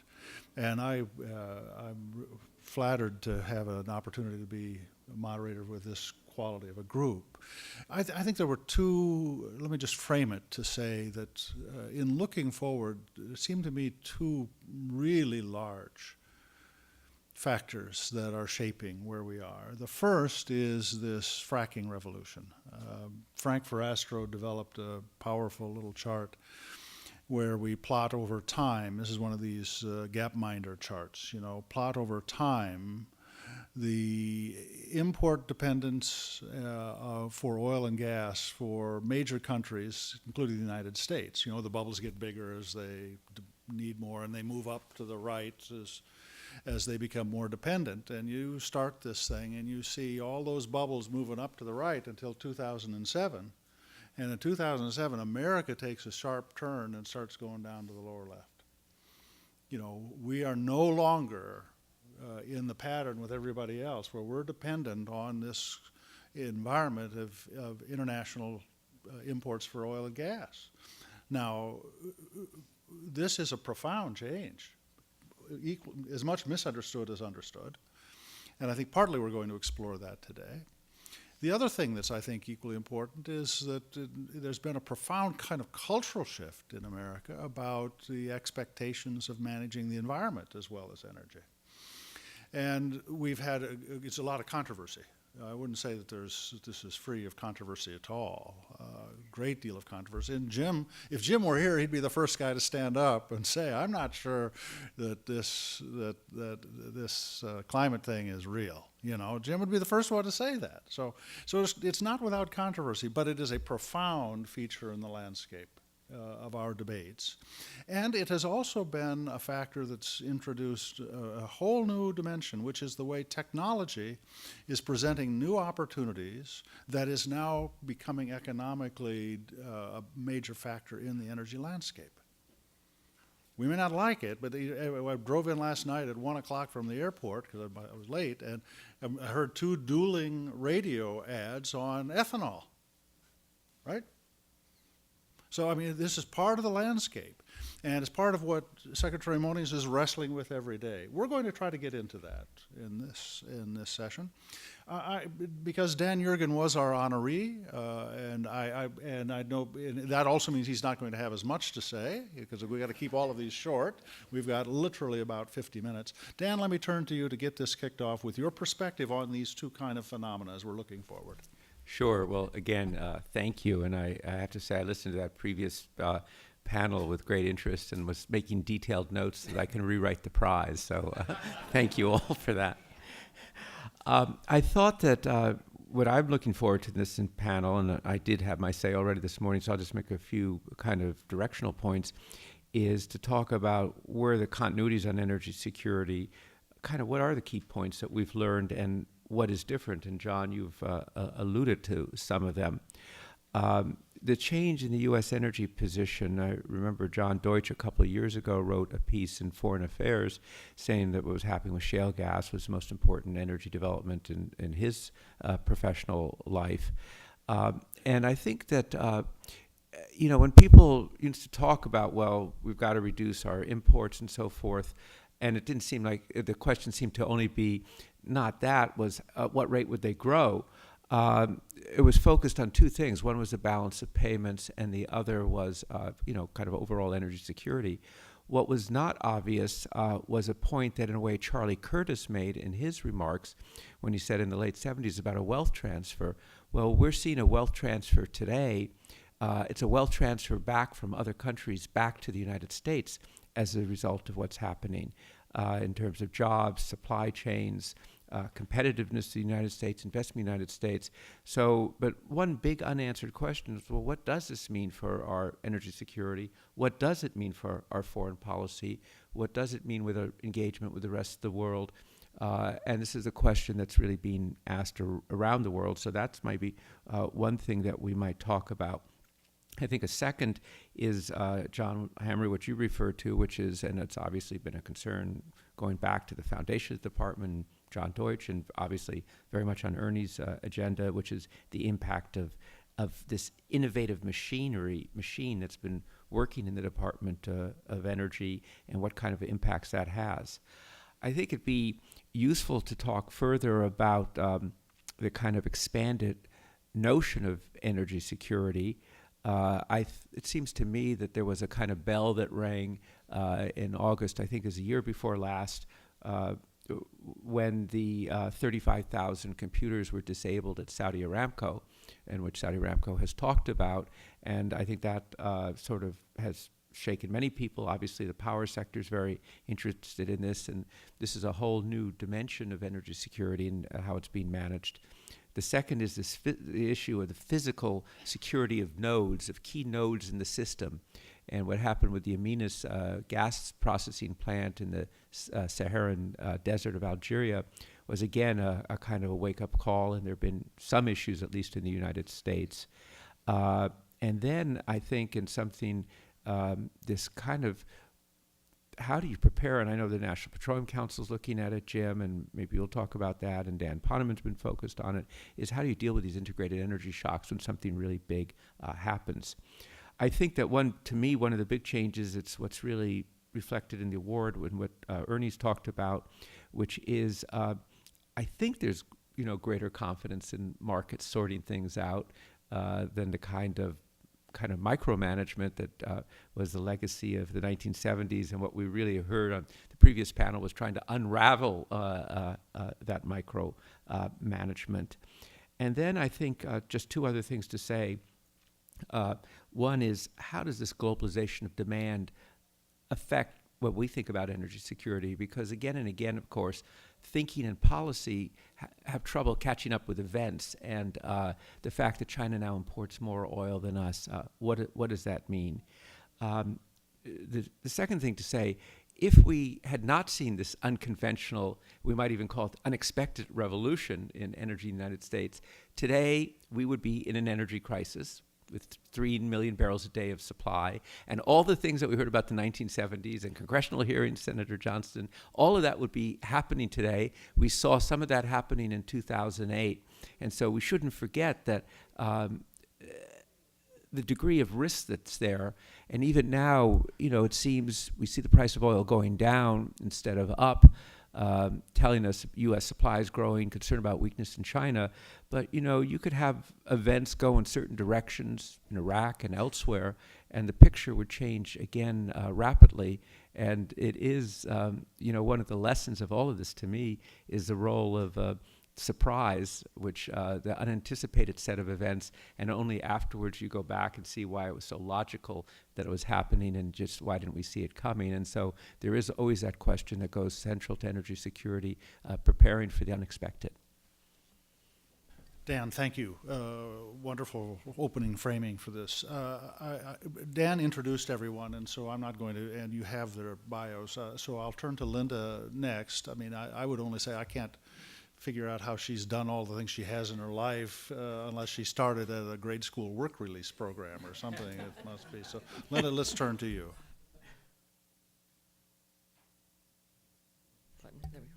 Thank you, John. Thank you, Mr. Secretary, for the great honor of participating in this program today in honor of a tremendous man. And, you know, Mr. Deutsch, I always agree with everything you say, but it's clear to me as I look at this panel, we do have youth over the first panel. I think we are optimistic. I do not believe, however, we are reckless. I would suggest instead that a differentiation might be our humility, having been through a lot of plans and predictions and knowing all too well that they always turn out wrong. Let me just make 3 points, and you will hear some common themes, perhaps, which will reflect the influence that many of the gentlemen you've heard from today have had on me, and their kindness in mentoring me along the way, which is one of the ways I've been able to have some of the terrific opportunities I've had. The 3 points are first, our evolving understanding of, quote, energy independence. Secondly, the new dimensions of energy security. And third, and this is a little close to the heart because I think about the last time I was on this stage, Polly, and I think maybe my 26-year-old was 4, and she was walking across the stand, sort of waving at the crowd in a manner that proved to be omniscient or prescient in terms of her ultimate personality. But the important role of DOE in meeting these challenges that we've talked about of broader energy security. So energy independence does not equal no imports. I think we've figured that out. And you've heard today, and I don't think Howard's still here, but maybe Adam is, at least according to my friends at Shell, in 2013, U.S. total liquid supply, crude, NGLs, condensate, unconventional oil, who knows how they define some of those things, but it actually averaged more than 12.1 million barrels a day, which was more than Saudi Arabia, more than Russia, actually already placing us as the #1 liquids producer of the world, defined in some terms. One of the factoids they've come up with, which I puts this in concrete to me, in the history of the global oil industry, only Saudi Arabia in 1970 to 1974 raised its output faster than did the U.S. between 2009 and 2013. And that growth continues. So if we had think back to when I was here, and some of you were here when I was here, and someone told us that coming in 2013, we would be the largest liquids producer in the world, and likely by some expert lights to be a net energy exporter by 2016 or 2017, we've solved the energy crisis. We have definitely met the objectives, but not so fast. As we've heard today, interdependence and energy interdependence is the reality. We are still affected by what goes on in world oil markets, although interestingly it appears less than was the case before. Why else would we have all the turmoil in producing areas around the world, and yet prices are going down? Jim might have an answer for that, being the economic wizard that he was. I think it's just a function of supply and demand.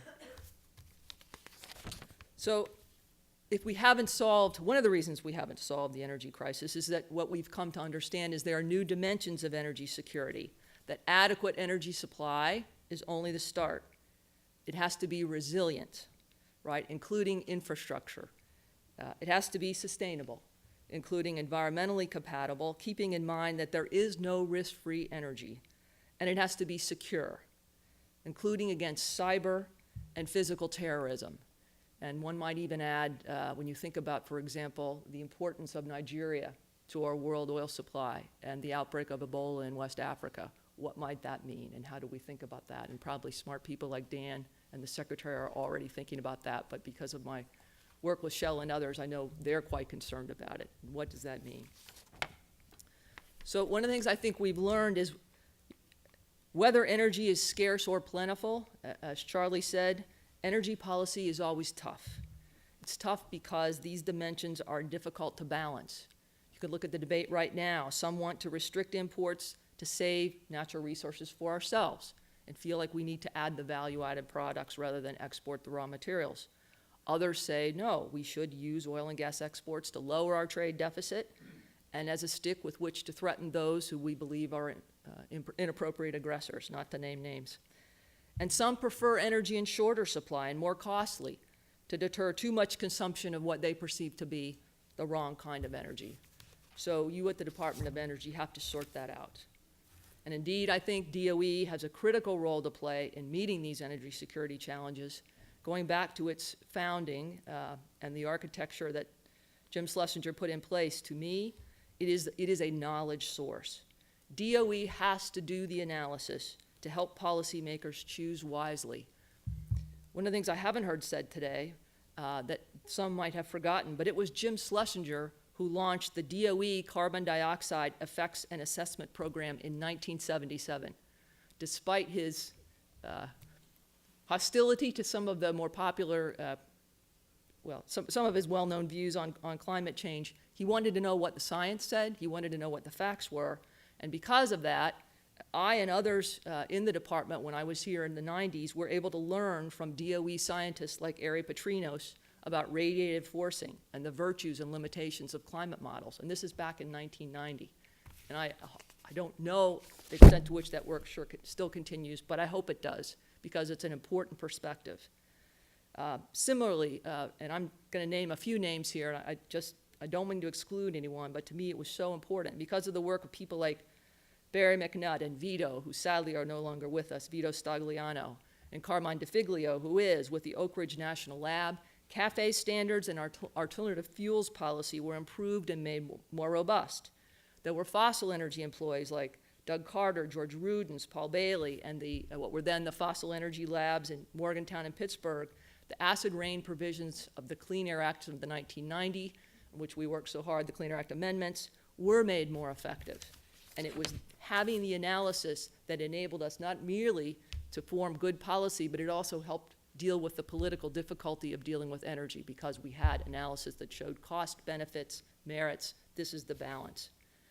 Similarly, even in the area of renewables, it was the work of that office and the inspiration to turn the investment tax credit into a production tax credit that was reflected in the 1992 Energy Policy Act that has created an industry that I think was far beyond any that we would have thought even achievable at that time. So fast forward for the future, under this secretary and this team, it is my impression at least and my belief, DOE is working to enhance global energy security via new technology, enhanced energy commerce opportunities, and overdue attention to the infrastructure, which really is the circulatory system that makes it possible for Americans to enjoy the benefits of our newfound energy abundance. My humble suggestion is to stick to your analytical guns, continue building DOE's expertise in energy production systems of all types, keeping in mind the geopolitical importance of our new energy abundance and the macroeconomic importance of low-cost U.S. energy. I look forward to a discussion among the panel. Thank you. Linda, thank you. We're very, very lucky that John Podesta could join us. John was just on international travel on behalf of the administration, but did get back last night. We're grateful for him to do that. Of course, he is leading in the White House the focus on this environmental emphasis that has really emerged as one of the key aspects of energy policy in America. John, let me turn to you. Thank you, John. At the outset, being the oldest guy working in the White House, I'm glad to be on the young guys panel. I got here a little late, and I hope not to be repetitious. What I thought I heard coming in was Charlie Curtis talking about weather stripping nuclear weapons, and I thought to myself, boy, the stockpile stewardship program is in a lot more trouble than I thought. But I'm going to take up your challenge, John, and my comments really go to this question of the environmental balance on the energy security question. And I reflect that I think for more than 40 years, when someone said energy security, they were largely talking about oil. And Dan is the go-to expert on all things oil and gas, so I think he's a worthy recipient of this first award, and I applaud him. In a consequential sense, the United States' dependence on oil influenced everything from our large-scale approach to structuring our national security to real personal income in the aftermath of oil shocks. As we sit here today, though, the landscape for the next 40 years, I think, looks quite different. Dan talked about how fast things change in this world. And, just probably a decade ago, I think it's fair to say, energy analysts wondered if we'd be able to import enough natural gas to satisfy demand. Now the discussion is whether Ernie's new rules to accelerate LNG exports are moving LNG to non-FTA countries fast enough. The world has completely changed. I don't think there's a meeting now that the president has, including with Prime Minister Modi, in which the subject of LNG exports from the United States doesn't come up. So things kind of flip over extremely rapidly. Domestic oil and natural gas production is on pace to set a new record high in 2014. A record high, I think, compared to historically, including in 1970. And the boom in oil and natural gas is contributing to GDP growth and creating jobs, as has been mentioned.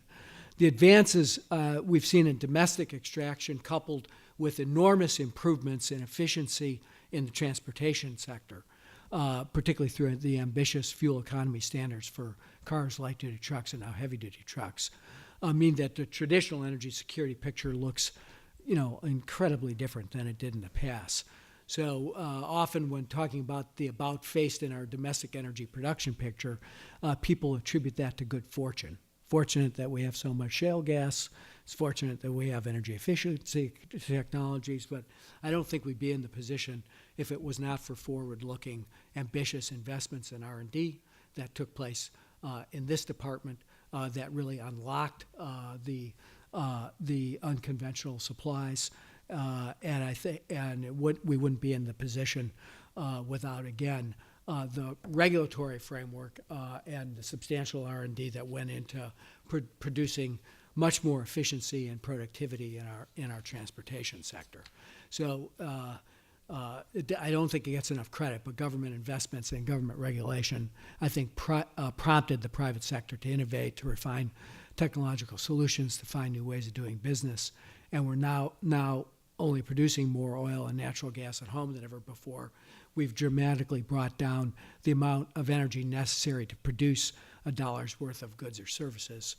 So we're at an all-time high in terms of energy intensity of our economy.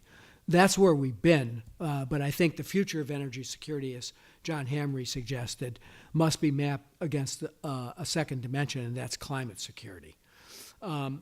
Jim might say, if he were here, that I'm not sure that climate change is real, but if he said that, he'd be wrong. And I think that there's increasing scientific consensus, there's increasing evidence that his skepticism would be, I think, at least at this point, have to be challenged by the scientific facts.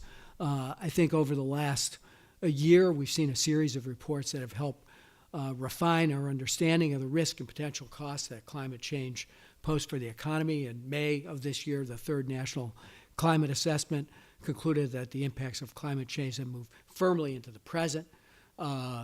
We saw in that assessment a regional assessment of the risk from hotter forest fires, storm surge, more extreme weather events.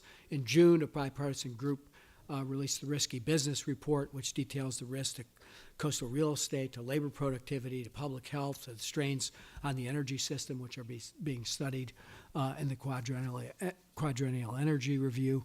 This summer, the Council of Economic Advisors released a report that synthesizes a range of studies on the economics of climate change.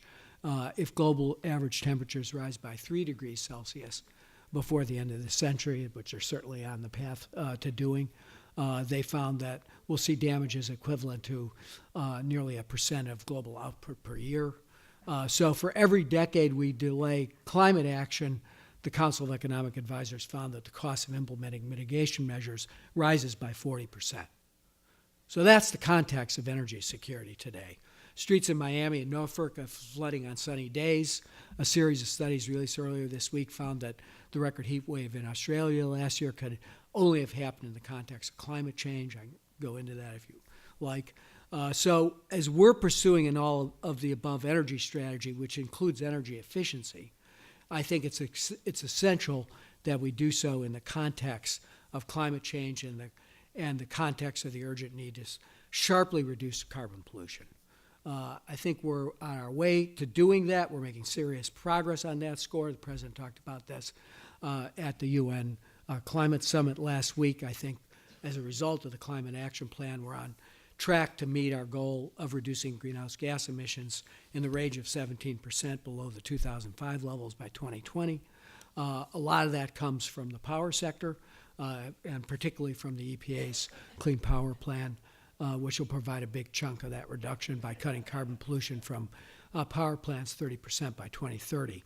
Fuel economy standards, as I've noted, building efficiency standards, more clean energy deployments, huge advances in clean technology are driving down the cost of solar, advanced vehicles, partnerships with the private sector, I think, can get us the rest of the way.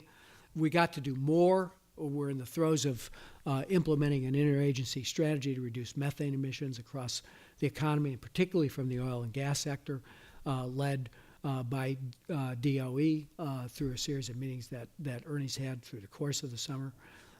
Early this year, the agency announced an initiative to make up to $30 million available to develop low-cost technologies to better detect and measure methane emissions from oil and gas production. BLM is developing rules to reduce venting and flaring.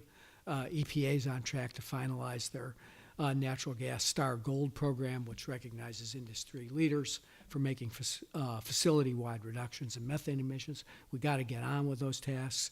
We're pioneering innovative approaches to financing renewable energy. All this has an effect, I think, on the transportation sector as we move more and more transportation from a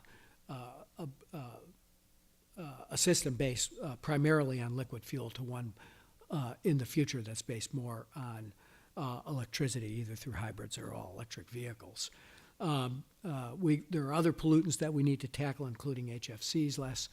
About 10 days ago, we announced a major partnership with the private sector to reduce HFCs by the equivalent of 700 million metric tons in CO2 by 2025.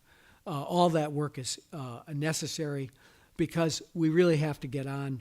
I just would note that the President talked to Prime Minister Modi about that yesterday. We seem to have made some progress with our Indian colleagues on that front, which has been a difficult challenge. Last year, the President convinced President Xi Jinping to join him in trying to phase down HFCs through the Montreal Protocol. So we're making progress across all these fronts. But I think our task now, and our energy security task, is to transition to an ultra-low carbon energy sector.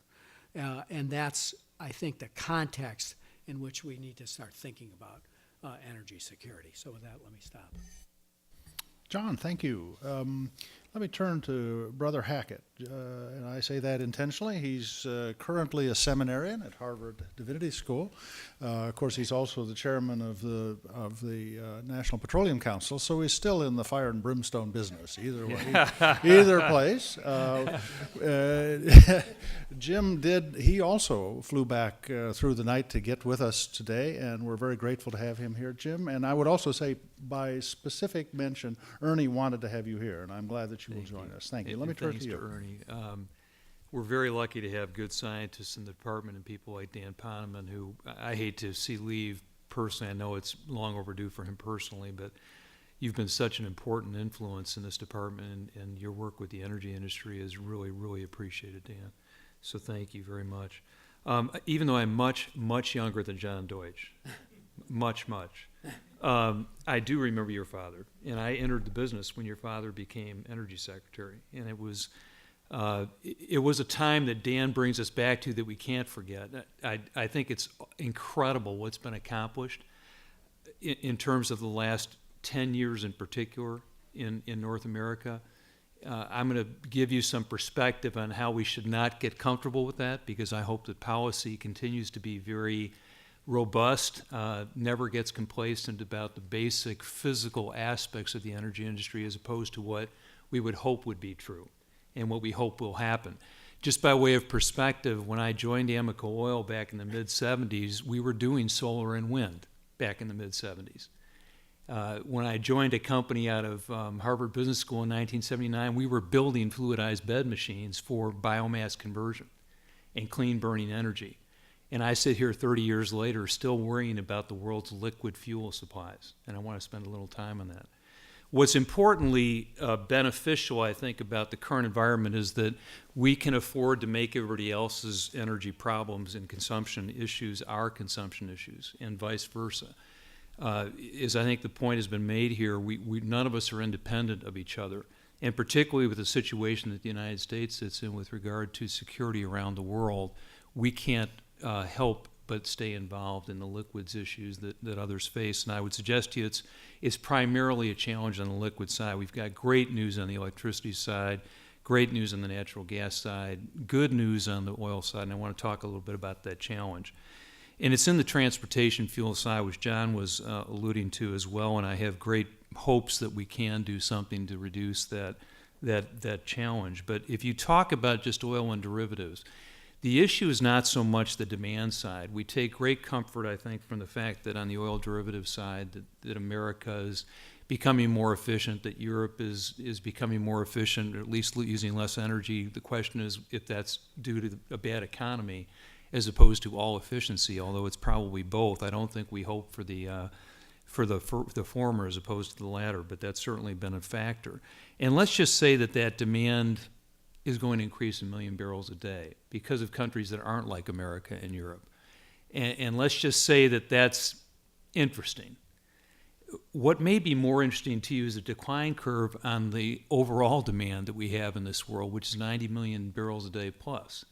And if you think that supply is declining at 4 to 5% per year, which it likely is, that's a huge problem. Because you put that 1 million barrels a day up against another 4 to 5 million barrels a day of decline curve, and you need a new Iraq every year to replace that supply. And while I wish that we had substitution for oil tomorrow in a big, big way, that hasn't happened. And so we've got a major issue that we need to all worry about, which is how do we get more liquid fuels in the near term? Is it coming from the Mideast? Likely not, at least not in the current political situation. Is it happening in Brazil? Yes, but is it going more slowly than we thought? Certainly. Is it more expensive than we thought? Certainly. Is it coming from places like Russia? Well, we might have hoped so maybe a couple of years ago, but maybe that's getting more problematic. What's happening in Nigeria, Linda referred to that, is very, very troubling as a major producing portion of the world. Is Angola going to be able to get past its initial discoveries and make more discoveries in the deep water? We'll see. And so I think the future is definitely going to remain in the deep water. I think it's going to remain in the unconventional oil field, which Linda referred to. I think it's going to remain in the oil sands area, which we can't afford for the world's benefit to ignore, and they won't, regardless of what the United States does with regard to transportation. But the good news is that I think in the future there will be substitutes that will come. I think LNG will be a bigger factor in heavy-duty fleet vehicles, frankly. If we had made different policy decisions with regard to corn-based ethanol, we might be there in 1 year's spending. I think that is an ambition this country should have. I think all energy-consuming countries ought to have that ambition from an environmental perspective if you want, or from an energy perspective if you want that instead. Central refueling vehicles, for example, commercial, municipal vehicles, CNG. For cars, it's going to be CNG or it's going to be electricity, and I'm not sure which it'll be, but it ought to be one of those two, and ideally it ought to be electricity. To John's point, we can source electricity much more broadly than we can source compressed natural gas, obviously, by definition. So I do hope that we see continued progress on substitution for transportation fuels, but it is a huge challenge for this world, and it largely lies outside of North America. If you take what we think North America can do, the most optimistic estimates with Canada and the U.S. involved, and this is not to say that Mexico won't be a contributor down the road, is that we may be able to generate 1 million barrels a day of increased oil production. If you recall the math on that, that's 1/5 of what the world needs. And that's assuming everything goes right for North America. But we do hope that both that occurs, and we hope that substitution occurs in a big, big way. On petrochemicals, which we should not ignore, and I think somebody referred to the liquid side, Linda did with regard to Shell's projections, we tend to forget how important non-oil derivatives are. These are directly produced natural gas liquids. They happen to be in a refined process through the natural gas stream, generally through wet streams of gas. It's a hugely important factor in the world. It's basically everything that is in this room except for our bodies. Whether you look at the walls, the floor, what we're sitting on, what this table is made of, that comes from petrochemicals. And it's a hugely important issue in the world. The good news is that if oil is going to be stretched, which means that liquefied petroleum gases that come out of the refinery process are going to be stretched and expensive, it's very, very handy that there's tremendous resurgence of natural gas liquids in the United States, and which is why the petrochemical industry is moving to America, is to be able to consume those very reasonably priced natural gas liquids. That's very good news versus the transportation sector. On the power side, quickly, that great news is much closer at hand, not only because of the tremendous natural gas supplies both here and in other places in the world that can be gotten with any kind of reasonable political scenario, from shales as well as other technologies, renewable technologies particularly. And I think that cost curve, while it has been going on for over 30 years, that cost curve continues to decline, and we all take a great deal of comfort from the fact that that is progressing along. I personally hope that nuclear will make a resurgence. I think as I think Dan was the one who taught me, maybe it was someone else, and I apologize if it was, that this is the only 21st century technology that we killed. And I think we heard the story about that in the prior panel. And in many ways, it can work in a very acceptable fashion, is my belief, but obviously Japan did not help. Battery storage, you cannot get intermittent technologies like wind and solar to work until we do a better job with battery storage. We have got to come up with other answers, and we've got to come up with battery storage technologies. And the great hope there is that then you can also go to the oceans, which is really the renewable resource that I think we ought to be spending most of our research dollars on. Finally, policy engagement. Industry can't let technology get ahead of societal education or let government policy lag it. And that has been a continuing factor with the shale revolution.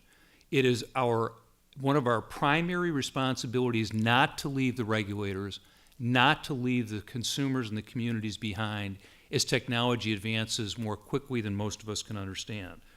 And it's also to help them by engaging with them, those communities and government. On government side, it's to also help society be educated. One of the great things about this department and what this administration has done with the Environmental Protection Agency is it is engaged with the industry. It has formed special scientific committees with people like John Deutsch, Dan Yergin, who have a scientific stake in the future of this country.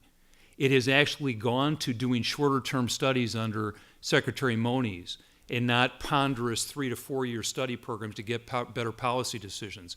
It has worked under Dan Poneman to get emergency preparedness put on the front of the table, if you will, in terms of our energy security.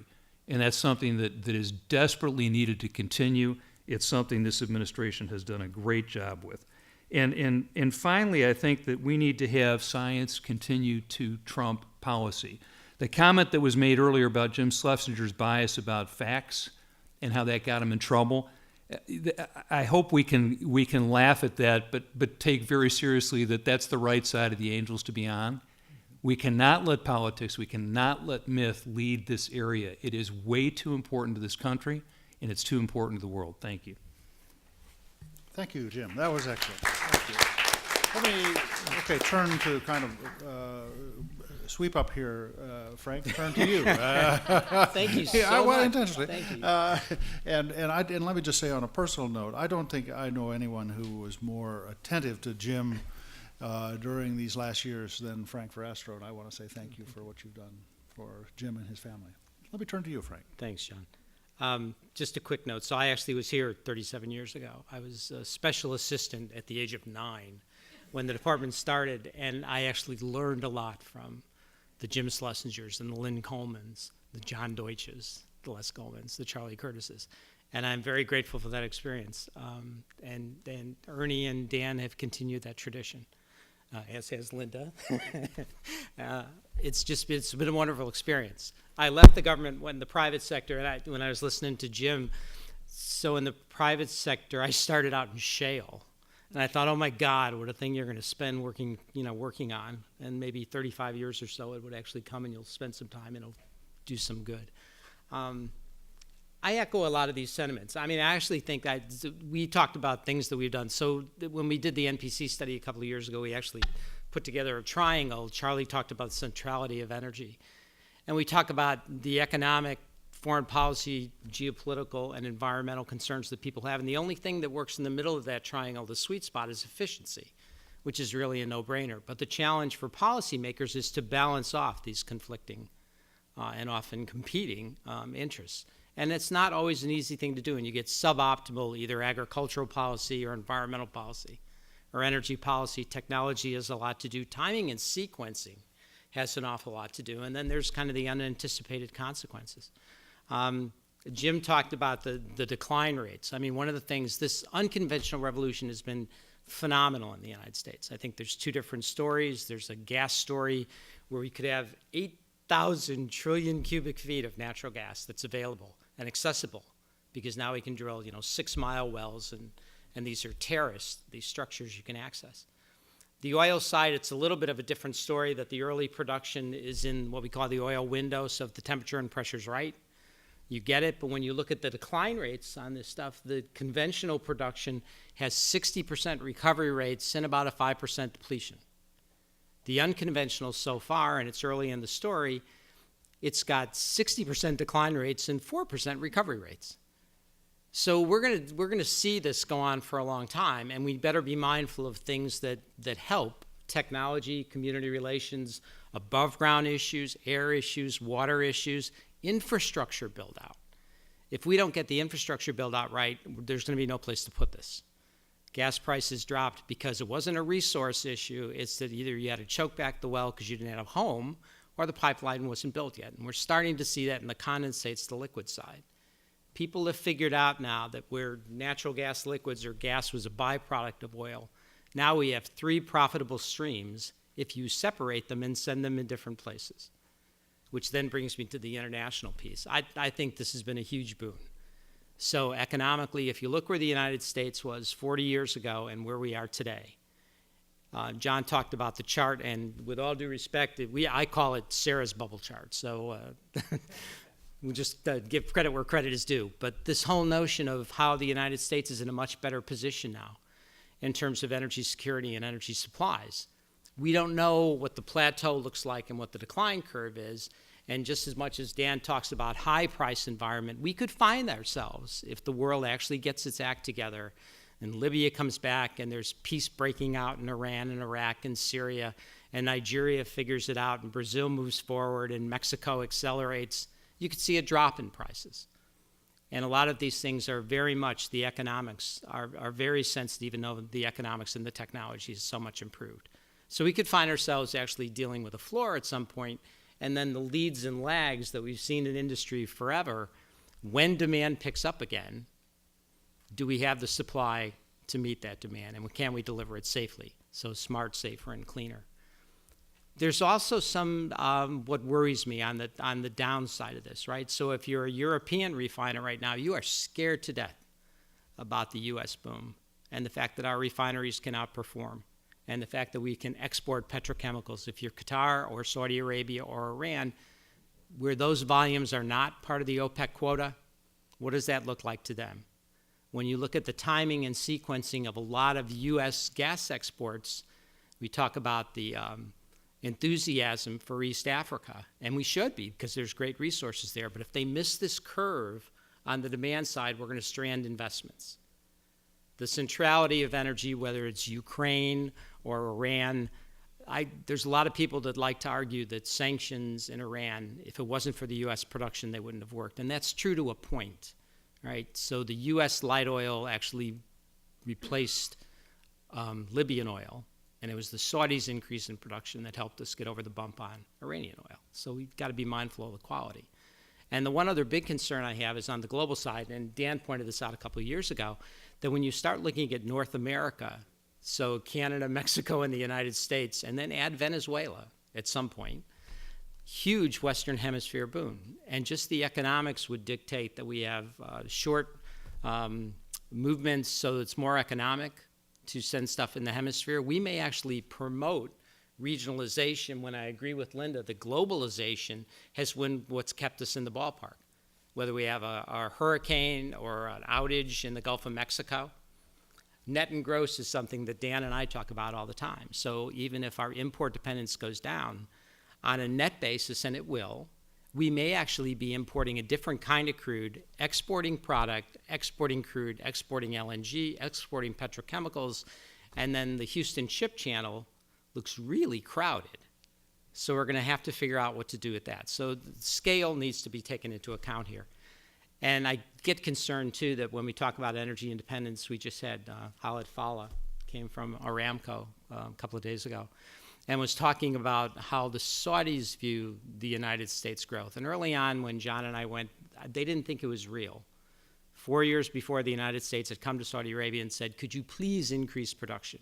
And then they were sitting on 4 million barrels a day of spare capacity, which you don't hear them grousing about now because at $100 a barrel, they actually made a fair amount of money when the price of oil went up. But going forward, when they look at that, Asia seems to be the growth area. So we may be pushing the Middle East towards Asia. We may depress some of African development. Whatever we do, Europe needs to figure out where they're going to go on bringing nuclear back, Japan in the same way, because the gas supplies and the oil supplies and pricing will change. But this global interconnection and the realignment of crude and products and trade routes, and then I would argue political alliances. So we may be well served by using trade pacts to try to get multilateral or bilateral relations with some of these nations, because whether you're buyer and seller, these relationships are going to get tighter, and we don't want to be left out of that. And then when you take the long-term view, I totally agree with John that when you look at a sustainable future, Dr. Brzezinski and Dr. Kissinger have both talked about this time in terms of global geopolitics being unprecedented in the fact that we just don't know where it's going, and it's going to be decades long. And we need to prepare for that. So we should enjoy this time and take a breath and hope that the energy revolution that we've got gives us a break and a pause to develop these sustainable technologies that will get us forward for the next 50 years. We should enjoy this moment. We just can't get stuck in it, right? And I'll leave it at that. Thank you. Frank, thank you.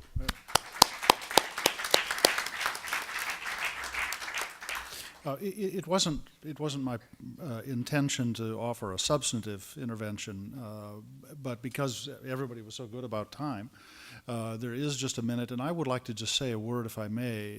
One topic that really hasn't been discussed in depth here today that was a big part of Jim's life, and that was nuclear energy from a security standpoint. And I had many conversations with Jim in recent years about this. You know, for a combination of reasons, the economics has shifted against commercial nuclear energy in America. We've got 20 to 25% of our reactors that are cash flow negative because they're operating in environments that are being shaped by other policy choices we've made and by lower gas. If you were struggling, and I'm sorry that Pete Domenici wasn't able to join us today, but we're struggling to get nuclear going back in this country. He put in place a comprehensive program to try to help boost it. We're struggling to get 2 reactors built in this country. But you see the center of gravity in nuclear matters is shifting to Asia dramatically. And the power center of impotence and competence and interest is going to be in Asia. Now, America, working with our allies, with Germany and France and UK, helped create the security environment, the non-proliferation security environment in the 1980s and 1990s, because we were so dominant in the sphere, we could help dictate the terms for security in nuclear matters. And it was important for our national security interest. We shaped the global environment to try to mitigate the very dangerous side of nuclear power because we had the power to do that. We were a quarter of the global reactors. But if America abandons nuclear power, maybe by neglect or because of forces, economic forces we all understand, but if we decide that we're not going to continue to sustain nuclear power in America, we're going to lose the capacity to shape the global security environment for proliferation reasons. I think Jim would want that to be brought in as part of this conversation. I don't, I know that this is something that Dan Poneman and Ernie Moniz have been working a lot of that. They've devoted a lot of time to this. And it is crucial. It's part of their work. They get no domestic credit for this, but it's really important that they sustain this effort. And I want to say thank you to both of them for doing that. Would you, with your applause, say thank you to these marvelous panelists? We've had a wonderful discussion today. Mr. Secretary, we turn it to you. I think you get to wrap this up. Would you like us to stay while you're there, or do you want us to return to our seats to listen to you adoringly? All right, we'll do it adoringly from right here.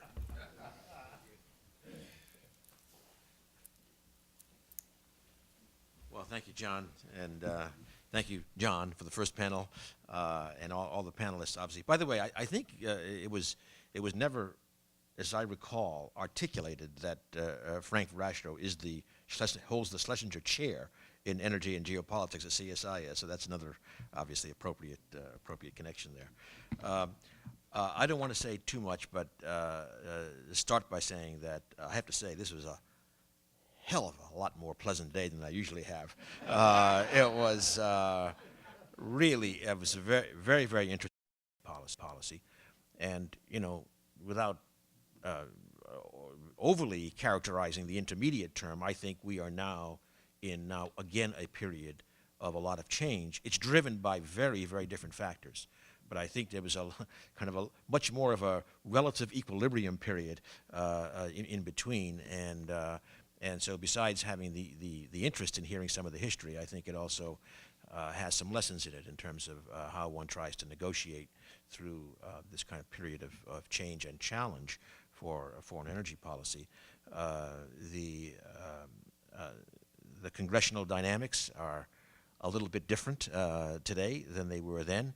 But I think one of the lessons I heard today was one shouldn't draw that out to the extreme. There's probably a lot of similarities also, and I think part of it is that dynamic of working closely with the Congress. And I might say, despite what is the general view of the situation with the Congress administration, frankly, in energy, there are a lot of interesting conversations that are going on with both parties in both chambers. Getting things across the finish line remains a challenge. But anyway, I think that was a very, very interesting, I thought, discussion. In terms of, well, I guess Charlie said about energy policy being more central, potentially going forward. I would say that in starting with the President's Climate Action Plan, laying out this idea of the Quadrennial Energy Review, whatever it's named, I think this actually is an attempt in this time of change to try to put energy policy and not just derivative policies to the fore. And then as Linda and Frank both mentioned, and we've chosen, and it's a big lift, but we've chosen infrastructure, I think Linda called it the circulatory system of energy, as really the focus, because that's something that, frankly, our view is not paid enough attention to, and yet is absolutely critical if we're going to enable the energy policy to be realized in a way that we want it to be realized. So we'll continue to look for a lot of help with that. Actually, I guess I just mentioned that Frank, I think it was you mentioned specifically the Houston Ship Channel. I think, was that you? That was you, I think, right? Or was it Jim? No, it was you. I live too close to it. And congestion, et cetera, and actually the whole Gulf region, we have that issue. But I just, as a side note, little factoid, which just kind of reinforces that a little in a sense, is Fortune magazine recently had its 100 fastest growing companies issue, and 26 of the 100 had their growth pegged directly to the energy situation in the United States. I mean, it's enormous. 23 of those 26 were tagged to what's happening in oil and gas in the United States. But of course, they weren't just production companies. I mean, going back to your point, it was like people who build barges are among the fastest growing companies in the United States. Oil transport cars, et cetera, et cetera. So it's really, really very important, and I think, again, I think it was quite interesting. In terms of energy security, I think we heard this, and we heard obviously a lot. Just want to say that actually, again, the president in the G7 context has really been a prime pusher for getting the energy security agenda and energy security principles laid out. They are not too dissimilar from Dan's 5 points. A little bit different, but the point being, again, it's such a broader concept, as was brought out by the panel, than was kind of the concept of the 1970s. But again, I'm kind of pulling it back now to Jim Schlesinger. Kind of, it's really is interesting to think back, and again, how Jim and his colleagues formed this department. It really presaged this broader definition of energy security, and so that's what we are happily living with now. Let's get a couple of other last points, maybe a bit random, but energy data was mentioned, and I just want to say that we are really focusing on that because we recognize this is a real shortcoming, and it's true globally. I mean, and energy data I attach to transparency as well, transparency of the data, but also in something that in the CAB context, and John Deutsch is the chair of our Secretary of Energy Advisory Board, the emphasis was put on starting, I would say, North America, and really looking at the integrated economies of North America as critical. And I want to say that we've had good discussions, and we believe we're going to have a strong energy data push in the North American context, which is great. John Hamre mentioned nuclear, and certainly Jim's engagement there. Maybe that's a subject for next year's focus. But I will say again, in this CAB context, we have had a interim report from a non-proliferation task force headed by Al Carnesal,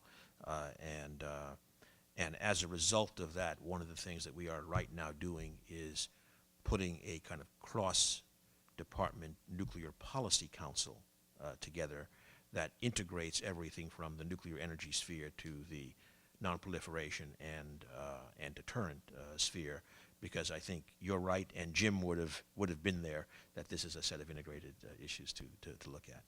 So with that, I think we're going to come to a close. Just to say again that we are extraordinarily happy to have initiated this award to recognize Jim Schlesinger and award and then recognize awardees, starting with Dan Yergin, in terms of contributions to energy security. Really thank, once again, Dan Poneman, who we will thank more tomorrow, for not for today, of course, for the 5 years, but really the panelists. Well, again, I want to go back to our advisory group, Charlie and John, but of the panelists for what has been really, I think, a very, very interesting morning, and one that Jim would have liked a lot. So, thank you all for coming. Great.